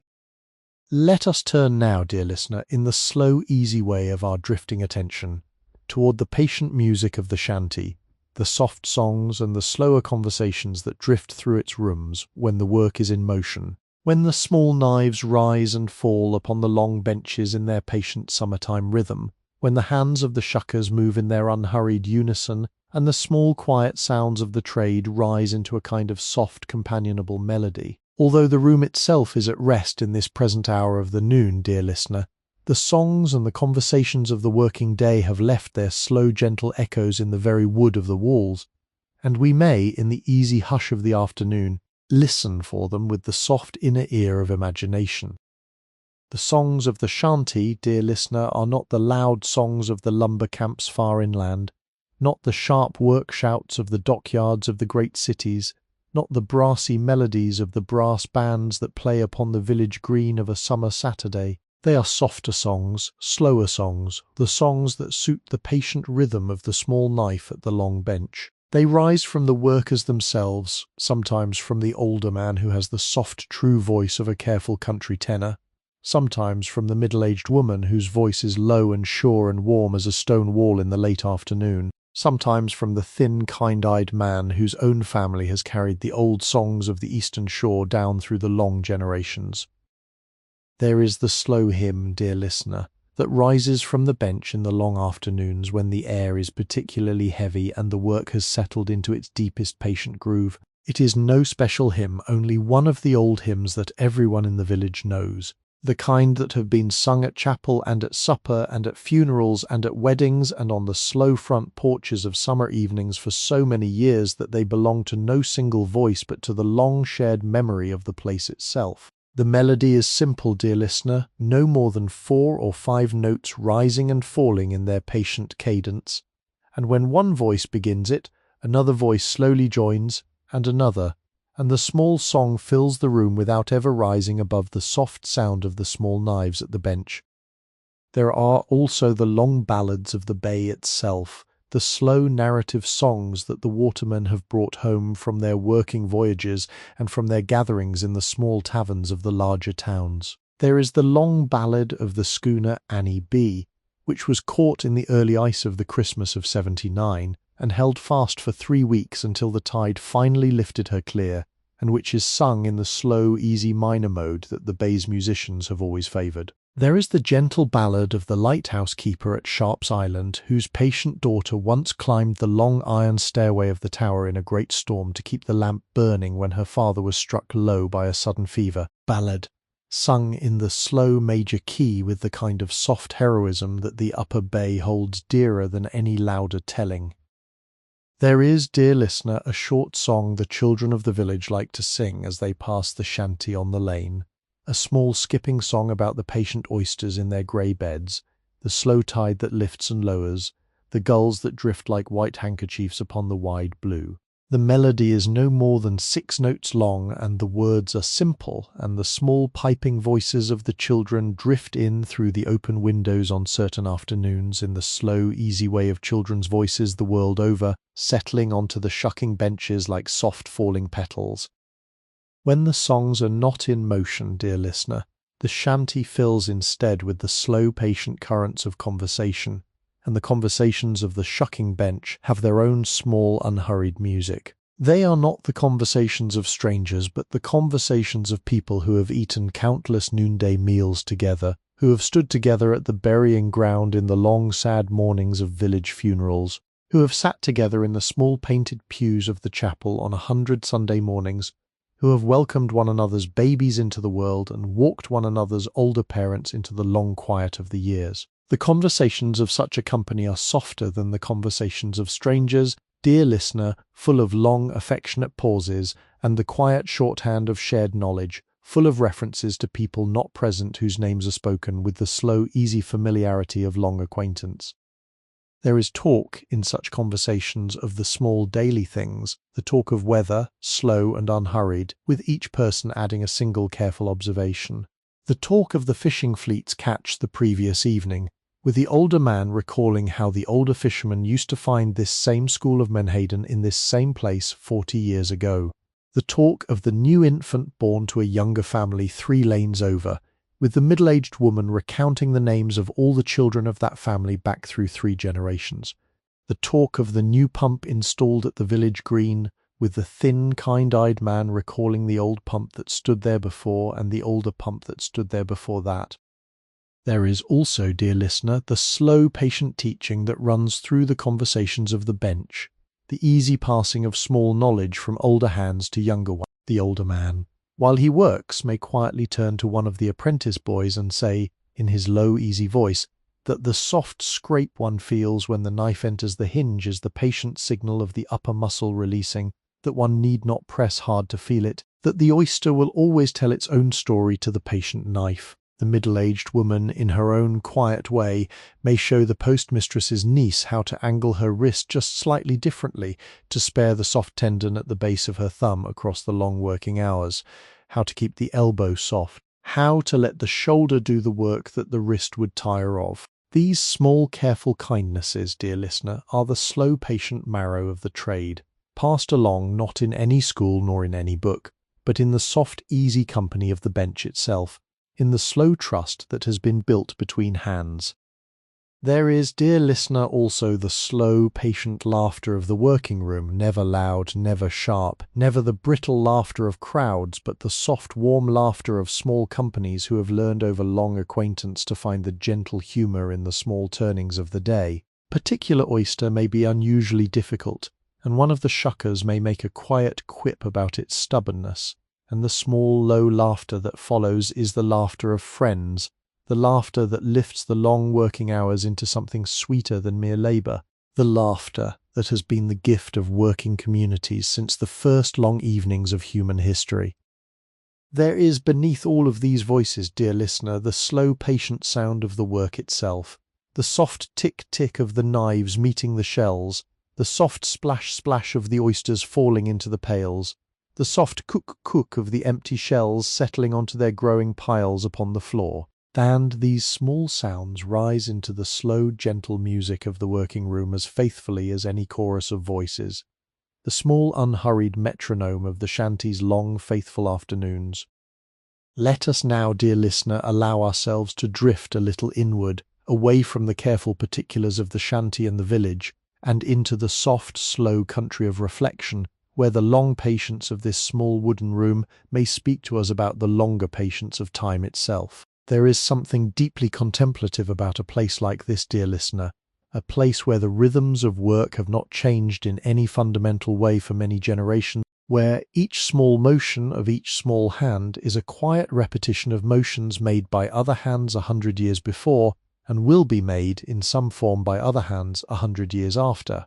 The long, slow, unhurried braid of human labour, stretching backward into time and forward into time in a single, patient, faithful rope. Time itself, dear listener, moves differently in such a place than it moves in the great cities of the age, in the hurrying streets of New York or Philadelphia or Baltimore in this year of 1880. Time has begun of late to move at the speed of the new gas lamps and the new street trolleys and the new telegraph wires, the speed of the printed evening editions and the speed of the railroad timetables. But here, dear listener, in the slow, shaded coolness of this little wooden room beside the wide, quiet bay, time still keeps its older speed, the speed of the rising and falling of the tide, the speed of the slow turning of the seasons, the speed of the slow growth of the oyster upon its patient bed of shells. It is a comforting thing, dear listener, to spend a long afternoon within the slow speed of such a place. The world outside the shanty, even in its own present age, is not slow. The world outside has its hurries and its anxieties, its small urgencies and its larger ones. But here, in the long, warm hush of the afternoon, all of those hurries seem far away, blurred by the long, quiet horizon of the bay, softened by the long, slow rhythm of the work, eased by the long, calm patience of the people who have made of this small wooden room a small wooden home. To enter such a place, even in the soft, easy way of imagination, is to feel one's own breathing slow, to feel one's own pulse settle, to feel one's own restless thoughts begin to drift down into a slower, deeper river of mind. There is, dear listener, a kind of wisdom in the slow, patient labour that the shanty represents. It is not the wisdom of the books, nor the wisdom of the lecture halls, nor the wisdom of the great philosophical treatises. It is the wisdom of the hand that knows how to angle itself just so, the wisdom of the shoulder that has learned to bear weight without strain, the wisdom of the eye that can read the small grey hinge of an oyster shell at a glance and know precisely where the patient blade should be set. This wisdom, dear listener, is older than the books, older than the lecture halls, older than the philosophical treatises, older than written language itself. It is the wisdom of the slow, patient body, the wisdom that the body has carried since long before the mind learned to speak in words. Such wisdom, dear listener, is a gentle and humble form of knowledge. It does not advertise itself, it does not seek to be praised, it does not press itself upon the conversation, nor demand attention, nor weary the company with its claims. It rests instead in the small steady motions of the working day, in the soft easy motions of the working hands, in the slow careful gestures of the working shoulders. It speaks itself only in the slow quiet quality of the work that is done. The pail of clean shucked oysters at the day's end is its only argument. The long careful column of chalk tally upon the wall is its only proof. The slow easy companionship at the noonday meal is its only celebration. There is, dear listener, a particular peace that comes from being in the company of such wisdom for a long afternoon. The peace is not the peace of grand cathedrals, nor the peace of mountain heights, nor the peace of the great empty deserts of the far west. It is the smaller, kinder peace of human companionship within useful work. It is the peace of being seen, of being known, of being patiently included in the slow company of others who have learned, over long years, how to share the daily hours without strain. It is the peace, in a word, of belonging, and the shanty, dear listener, is a small wooden room within which the slow, patient gift of belonging is freely and quietly given to anyone who comes to the bench in good faith. It is worth pausing for a long moment, dear listener, to reflect upon how rare such places have always been, even in the slower years of the past, and how much rarer they may sometimes seem in any present age. The shanty is not a grand place, not a famous place, not a place that any guidebook would mention in any list of national wonders. It is instead a small, unremarkable wooden building at the end of a small, unremarkable wooden pier, in a small, unremarkable village along the inner curve of a single quiet cove. And yet, dear listener, it holds within its walls one of the oldest and gentlest gifts that human community has ever offered to its members, the gift of useful work shared in the slow, easy company of trusted friends. There is in this same gentle reflection, dear listener, a soft, tender thought about the many such places that have existed across the long centuries of human history. There were small workrooms like this, surely, in the slow river villages of the ancient Nile, where patient hands wove papyrus into long, quiet bundles in the cool shade of mud-brick walls. There were small workrooms like this in the slow market towns of medieval France, where careful hands pressed grapes into wide oaken vats in the long blue twilights of September. There were small workrooms like this in the slow harbour villages of old Japan, where patient hands strung dried fish upon long bamboo poles in the soft golden hush of an autumn afternoon. The shanty, dear listener, is one small wooden expression of an enormous and enduring human pattern. The pattern of the small useful workroom, the small companionable workshop, the small patient gathering place where slow careful labour is shared among trusted hands across the long generations of human time. To sit, even in imagination, at the long bench of such a place, dear listener, is to sit at the long shared bench of all such places, in all such places, in all such times. The slow movement of the small knife in the older man's careful hand, here in this Chesapeake shanty, in this year of 1880, is a small sister motion to the slow movement of the patient awl, in some Roman shoemaker's hand, in some Pompeian workroom of the year 79, The slow movement of the patient brush in some Kyoto potter's hand in some Heian-era studio of the year 900, to the slow movement of the patient needle in some Persian carpet-maker's hand in some Isfahani courtyard of the year 1500. The same small wisdom, dear listener, the same small care, the same small grace, the same small unhurried gift of useful labour shared in the soft, easy company of trusted friends.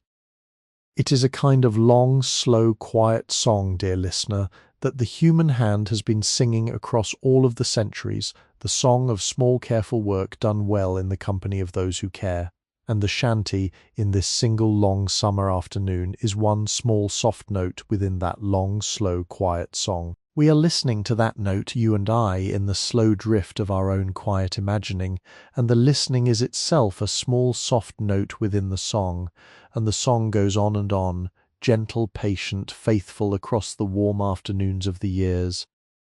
Let us continue, dear listener, in this slow drifting current of reflection, and let us turn our gentle attention now to the soft, tender question of legacy, of what such a small wooden room as this leaves behind across the long quiet pages of time. It is a question that may at first seem to deserve a sad answer. The shuckers of this shanty, dear listener, will not be remembered in any history book. Their names will not appear upon any stone monument. Their portraits will not hang in any gallery. Their words will not be quoted in any anthology. The boats they sailed will be broken up at last upon some distant shore. Their tools will be scattered into the dust of long-forgotten estate sales.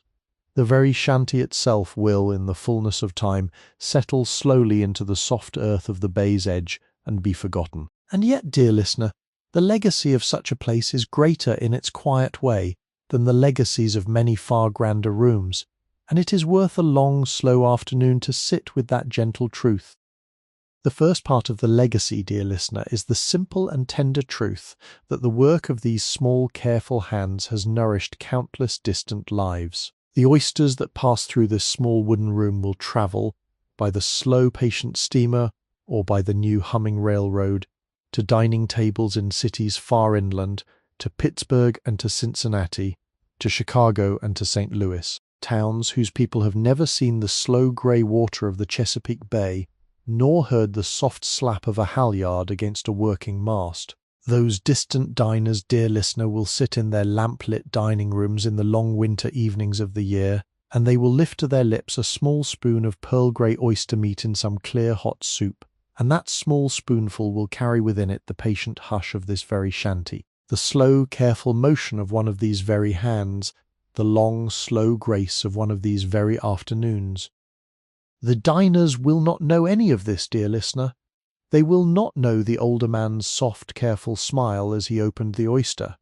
nor the middle-aged woman's quiet attention as she rinsed it, nor the younger Baltimore man's gentle care as he packed it into its small tin can. They will not know the slow, easy conversation that ran through the noonday meal,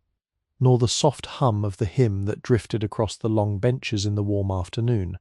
nor the gentle, kindly company that gave their working day its quiet shape. And yet, dear listener, all of those things have travelled with the small spoonful of oyster meat into the lamp-lit dining room of the distant city in some soft, invisible way. Then the distant diner will rise from his soup with a small, unspoken contentment that he will not be able to name, but which is, in some quiet way, the gift of this small wooden room. The second part of the legacy, dear listener, is the slow, patient education of the next generation. The two boys who sit upon the bench at the very end of the shanty's row, the two boys whose hands are still soft and whose attention is still finding itself, will grow into men who carry the slow, careful wisdom of this room into all the working rooms of their longer lives. They may not become shuckers themselves. They may take up other trades in other places in the long, surprising course of the years, but the slow patience they have learned at this bench, the gentle attention to small details, the soft, easy companionship of useful work, the soft, unhurried care for the small, fragile creatures that pass through human hands, will go forward with them into whatever rooms their later lives may bring them into, and those small qualities will quietly shape every other room they enter. This is, dear listener, the slow secret legacy of all such workrooms, the slow secret legacy of small careful labour shared in the soft easy company of trusted friends. The small qualities that are learned in such rooms are not the qualities that any school can teach. They are not the qualities that any book can put down upon any printed page. They are, instead, the small soft qualities that pass from hand to hand and from heart to heart in the slow patient currents of useful work, and they shape, almost without anyone noticing, the long, slow course of the world. Careful gentleness here, a patient attention there, a soft, easy companionship somewhere else. The world becomes a kinder place, dear listener, by the slow, small accumulation of such qualities, and those qualities have their first quiet schools in the small, unremarkable workrooms of the long centuries. The third part of the legacy, dear listener, is the slow, gentle patience of the place itself, the shanty. Simply by standing here at the end of the pier in the slow company of the bay, simply by being open to the soft, easy passage of the days, simply by holding within its walls the slow, careful rhythm of useful work, thus taught countless people across its long working life how to slow themselves down into a kinder pace. Every villager who has paused beside the open door for a moment of conversation, every child who has wandered into the dooryard with a small question, every traveller who has come down the lane from the larger town and lingered at the threshold for a long, curious moment, has carried away with them some small portion of the soft, easy peace that this room has slowly distilled across its many quiet years. This soft peace, dear listener, is itself a small treasure that the shanty has given freely to the wider world, and it is among the most quietly important of all the gifts the place has bestowed, for in any age, dear listener, including this one in which you are listening to my voice, there are people whose lives have grown too fast for their own peace, whose hearts have begun to race in advance of their breathing, whose minds have begun to strain in advance of their evenings. To such people, dear listener, the small, soft peace of a place like this shanty is a gentle medicine, and the legacy of all the slow afternoons spent in such places is a long, quiet stream of healing that has been patiently pouring itself into the world for as long as such places have existed.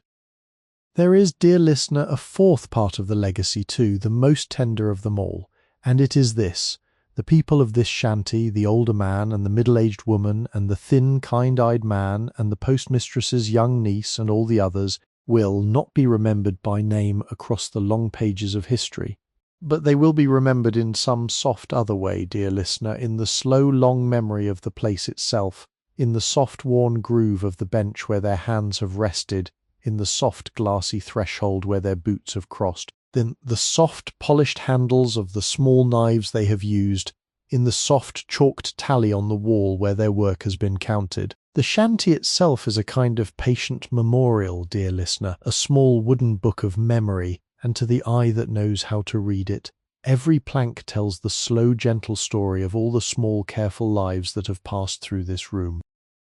There is in this kind of memory, dear listener, a gentle dignity that the louder forms of memory sometimes lack. To be remembered in this way is to be held not in any cold marble nor in any printed page, but in the soft, warm grain of the wood itself, in the slow, patient rhythm of the place, in the soft, easy hush of all the long afternoons that have ever folded themselves into one another within these walls. It is to be remembered, in a word, by the place that you have helped to shape. And that, dear listener, is a kind of remembering that no human hurry can ever take away.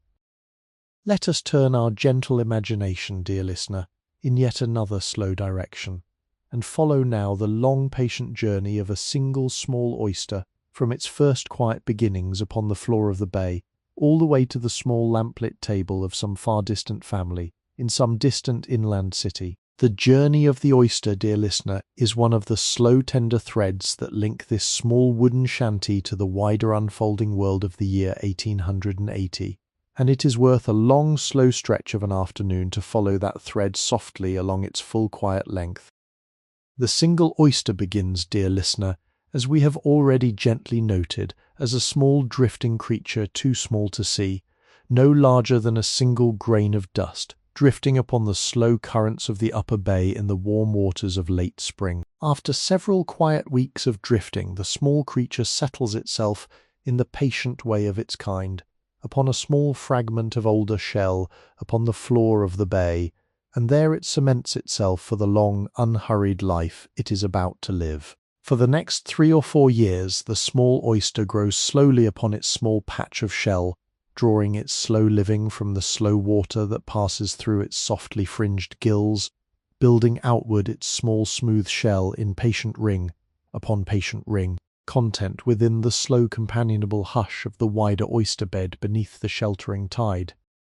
On the morning of this very summer day, dear listener, our small oyster was lifted from its long quiet bed of shells by the slow patient pull of an iron hand-tonging pole, the kind of tonging pole that the village watermen have used in these inner shoals for many generations. The pole is a long pair of wooden shafts, perhaps 16 feet in length, hinged near their lower end like the long, quiet handles of a giant pair of scissors, with 2 small wooden baskets of woven oak slats fitted to the lower ends. The baskets shaped like 2 small wooden rib cages that close upon one another when the upper ends of the poles are squeezed together. The waterman, standing patiently in the small flat-bottomed tonging skiff, lowers the great wooden scissors into the slow water until the basket settles softly upon the bed of oysters below, then squeezes the upper handles together, then lifts the long, heavy poles up out of the water with a slow, patient working of his shoulders, the small wooden baskets emerging at last with their patient cargo of oysters and grey shell grit,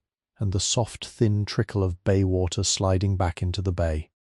The waterman tips the contents of the baskets onto the open culling board of his skiff, dear listener, and there, with the slow patient sorting that is the morning's first careful task, separates the oysters from the small dead shells and the small worthless shells and the tiny young oysters that are too small for harvest, returning the latter softly back into the water to continue their own slow growing. The keepers, the proper market oysters, are dropped into the wide oak bushel baskets in the bottom of the skiff, and when the baskets are full, the waterman rows or sails his small craft slowly back along the inner shore toward the pier of the shanty in the long, warm hush of the late morning.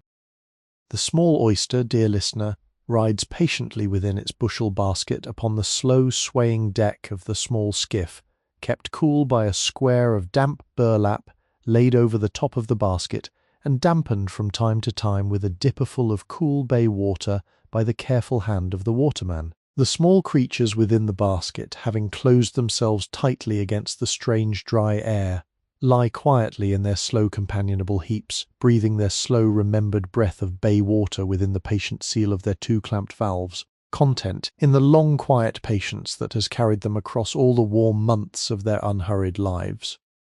When the skiff arrives at the pier, dear listener, the bushel baskets are lifted out by careful hands and carried up the long wooden walkway and into the cool shaded interior of the shanty, where they are tipped softly upon the long benches in the low gentle heaps that we have already met in our slow attention. There our small oyster rests in the cool company of its fellows throughout the slow easy hour of the noonday meal, until the working hands return at last to the bench and the slow patient rhythm of the shucking begins again. When at last the small careful blade of one of the shuckers reaches our particular oyster, dear listener, the slow gentle parting of the shell takes only a few quiet seconds, and the small body of the oyster is then set softly into the cool tin pail of fresh shucked meats, where it lies in the slow companionable bath of its own clean salt liquor, surrounded by the soft pearly bodies of its many fellows. From the pail it is then carried out into the small dooryard behind the shanty, where upon the long packing table beneath the slow patient eyes of the women it is rinsed in cool well water from the cedar trough, examined in the slow careful light of the afternoon for any small fragments of shell or grit that may have travelled with it, and then measured into a clean tin can with the small brass scales, whose patient pans tip and settle in the soft easy way of long practice. The tin can, dear listener, is sealed at last with a careful lid of bright tin, soldered into place by the long faithful soldering iron that hangs upon the wall beside the packing table, the small bright bead of solder cooling into a quiet ring of pewter grey at the cap's edge in a matter of moments. Small printed paper label is pasted around the side of the can, bearing the patient name of the village shanty and the name of the gentle inland market town to which the can is bound. The sealed cans are then packed dozen by dozen into wooden shipping crates lined with thick layers of clean crushed ice, the crates marked carefully with a stenciled brush of black paint upon their pine sides. The crates are then carried in the cool of the long evening, dear listener, by a single slow-walking team of 2 patient brown horses pulling a low flat-bedded wagon along the slow sandy road that runs north from the village to the small railroad depot at the next town, some 12 miles inland. The wagon's slow journey takes most of a long, quiet evening, and the small bay village fades away gently behind the wagon as it goes, the slow, soft sound of the horses' hooves and the slow, soft creaking of the wagon's wooden wheels making the only music of that patient travel. At the depot, dear listener, the crates are unloaded onto the long wooden platform and lifted at last into the cool freight car of the slow, patient westbound train, where, packed alongside countless other crates from countless other small bay villages, they ride through the long, quiet night across the patient farmland of the eastern shore. The train itself, dear listener, is a kindly old steam train of the time, her boiler stoked by the slow, careful hands of a country fireman, her great iron wheels turning at the unhurried speed of an upper bay night train, the long whistle calling softly across the dark farmland at the patient crossings of small country roads. By the slow, easy unfolding of the night and the morning that follows it, dear listener, our small tin can will travel through the great patient junctions of Pennsylvania, then onward across the slow-rolling Allegheny country, then westward into the wide, quiet plains of Ohio and Indiana, until at last, in the long, warm twilight of a late summer evening some 3 days hence, it will be lifted at last from its travelling crate by the careful hands of a small inland grocer in some quiet town along the slow brown rivers of the Ohio country. Tanned, set patiently upon the small wooden shelf of his cool back room, ready to be carried home in the slow, easy basket of some neighbour wife who has come down the lane in her long blue gingham dress to gather the small ingredients of the family's evening meal. The small oyster, dear listener, will rest at last upon the patient table of that distant family, in the soft, warm light of a small kerosene lamp, served in a clear hot soup with a few quiet potatoes and a careful sprinkle of green parsley. Then the small distant family will eat that quiet meal in the slow, easy companionship of their own evening, never knowing the long patient journey of the small grey creature in their bowl, never knowing the soft, easy hands that lifted it from the bay, never knowing the slow, patient hands that opened it within the small wooden room beside the cove. And yet, dear listener, the slow, patient journey is whole, and the small oyster has carried its whole patient story into that distant evening, and the small distant family has been quietly nourished by the long, slow gift of the bay. Let us linger now, dear listener, for a long, slow stretch of the afternoon in a soft, tender contemplation of the beauty that lives in forgotten things, in unremembered hours, in the small, quiet places that history has chosen, for whatever reasons, not to enshrine in any of its louder pages. The shanty, dear listener, is itself one such place, and the long, slow afternoons within its walls are themselves such hours, and there is a particular gentle beauty to these forgotten places and these unremembered hours that is worth a long, quiet sitting with. The soft, easy company of our drifting attention. It is one of the slow, tender truths of the world, dear listener, that the great majority of human moments have always been moments such as these. Most afternoons, in any year of any century, in any village of any country, in any room of any building, have been afternoons not unlike this one, slow and quiet and useful and soft, full of the small careful work of small careful hands, full of the soft easy company of trusted friends, full of the long patient breathing of small ordinary human kindness. These afternoons, dear listener, are the long slow soil out of which all the louder moments of history have grown, and yet they themselves are almost never remembered. They have no monuments, they have no portraits, they have no commemorative plaques. They live instead in the slow soft grain of the world, in the slow soft texture of the long human inheritance, in the slow soft music of the unhurried hours that make up nearly all of human life. And yet, dear listener, when one sits with such an afternoon in the slow easy way of a contemplative imagination, one begins to feel that these afternoons are, in some soft way, more beautiful than the louder moments of history,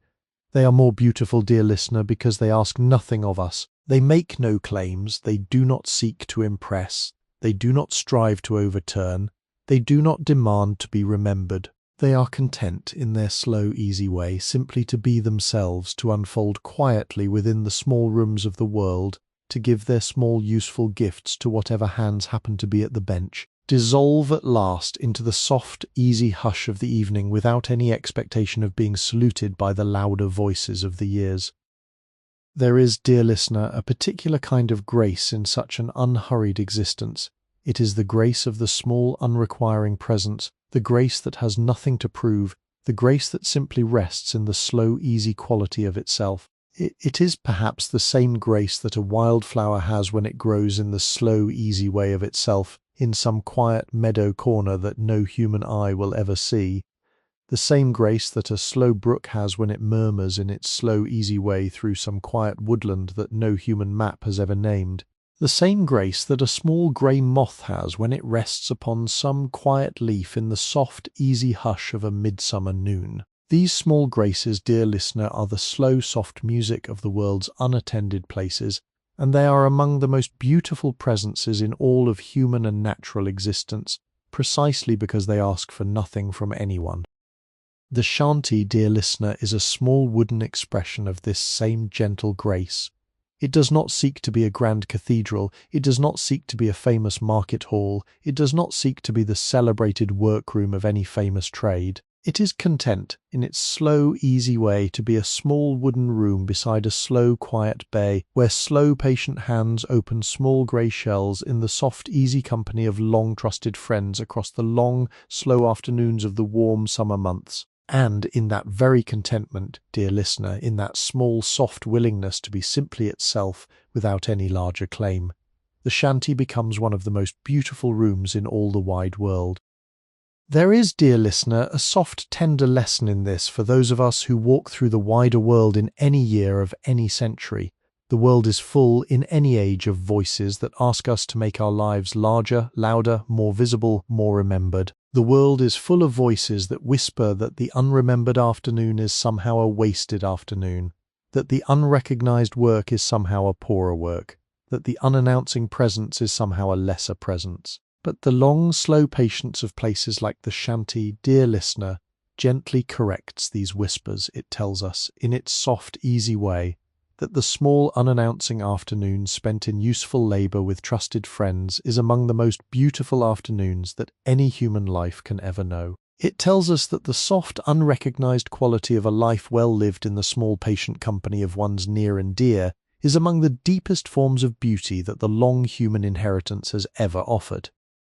This is, dear listener, the slow, soft inheritance that all of the small, unremembered hours of the world have left, in their unhurried way, to those of us who come along after them. It is an inheritance that does not appear in any will, that is not deposited in any bank, that is not written down in any printed book. It is, instead, the slow, gentle inheritance of a kinder pace, the slow, gentle inheritance of a softer attention, the slow, gentle inheritance of an easier way of being in the long, quiet rooms of one's own life. And one receives this inheritance, dear listener, every time one chooses to slow oneself down into the patient rhythms of useful work with trusted friends.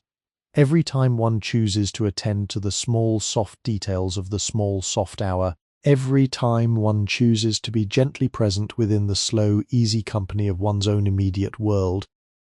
The shanty, in this very afternoon, is in some small, quiet way the great patient teacher of all of these slow, gentle truths. The older man at the bench, the middle-aged woman at the packing table, the postmistress's young niece in her pale rose dress, the thin, kind-eyed man with his gentle, careful hands, the small grandmother knitting beneath the back window, the small children carving cedar boats upon the well-cover, the slow brown cat asleep upon the warm stone, the slow gulls circling above the cove, the slow boats riding patiently at their moorings, the slow quiet bay breathing in its long, slow afternoon hush. All of these are the small careful teachers of the slow gentle inheritance, and we, dear listener, this long quiet hour of our drifting attention, are among their many quiet students.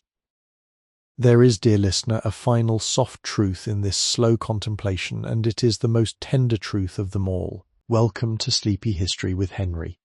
Here, we harness AI to breathe new life into authentic historical records, creating an immersive auditory experience. This entire production is AI-assisted, crafted solely for relaxation and sleep support. TAND is not a substitute for professional medical advice.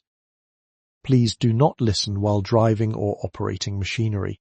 Now, let Henry and AI guide you on a peaceful journey through the past.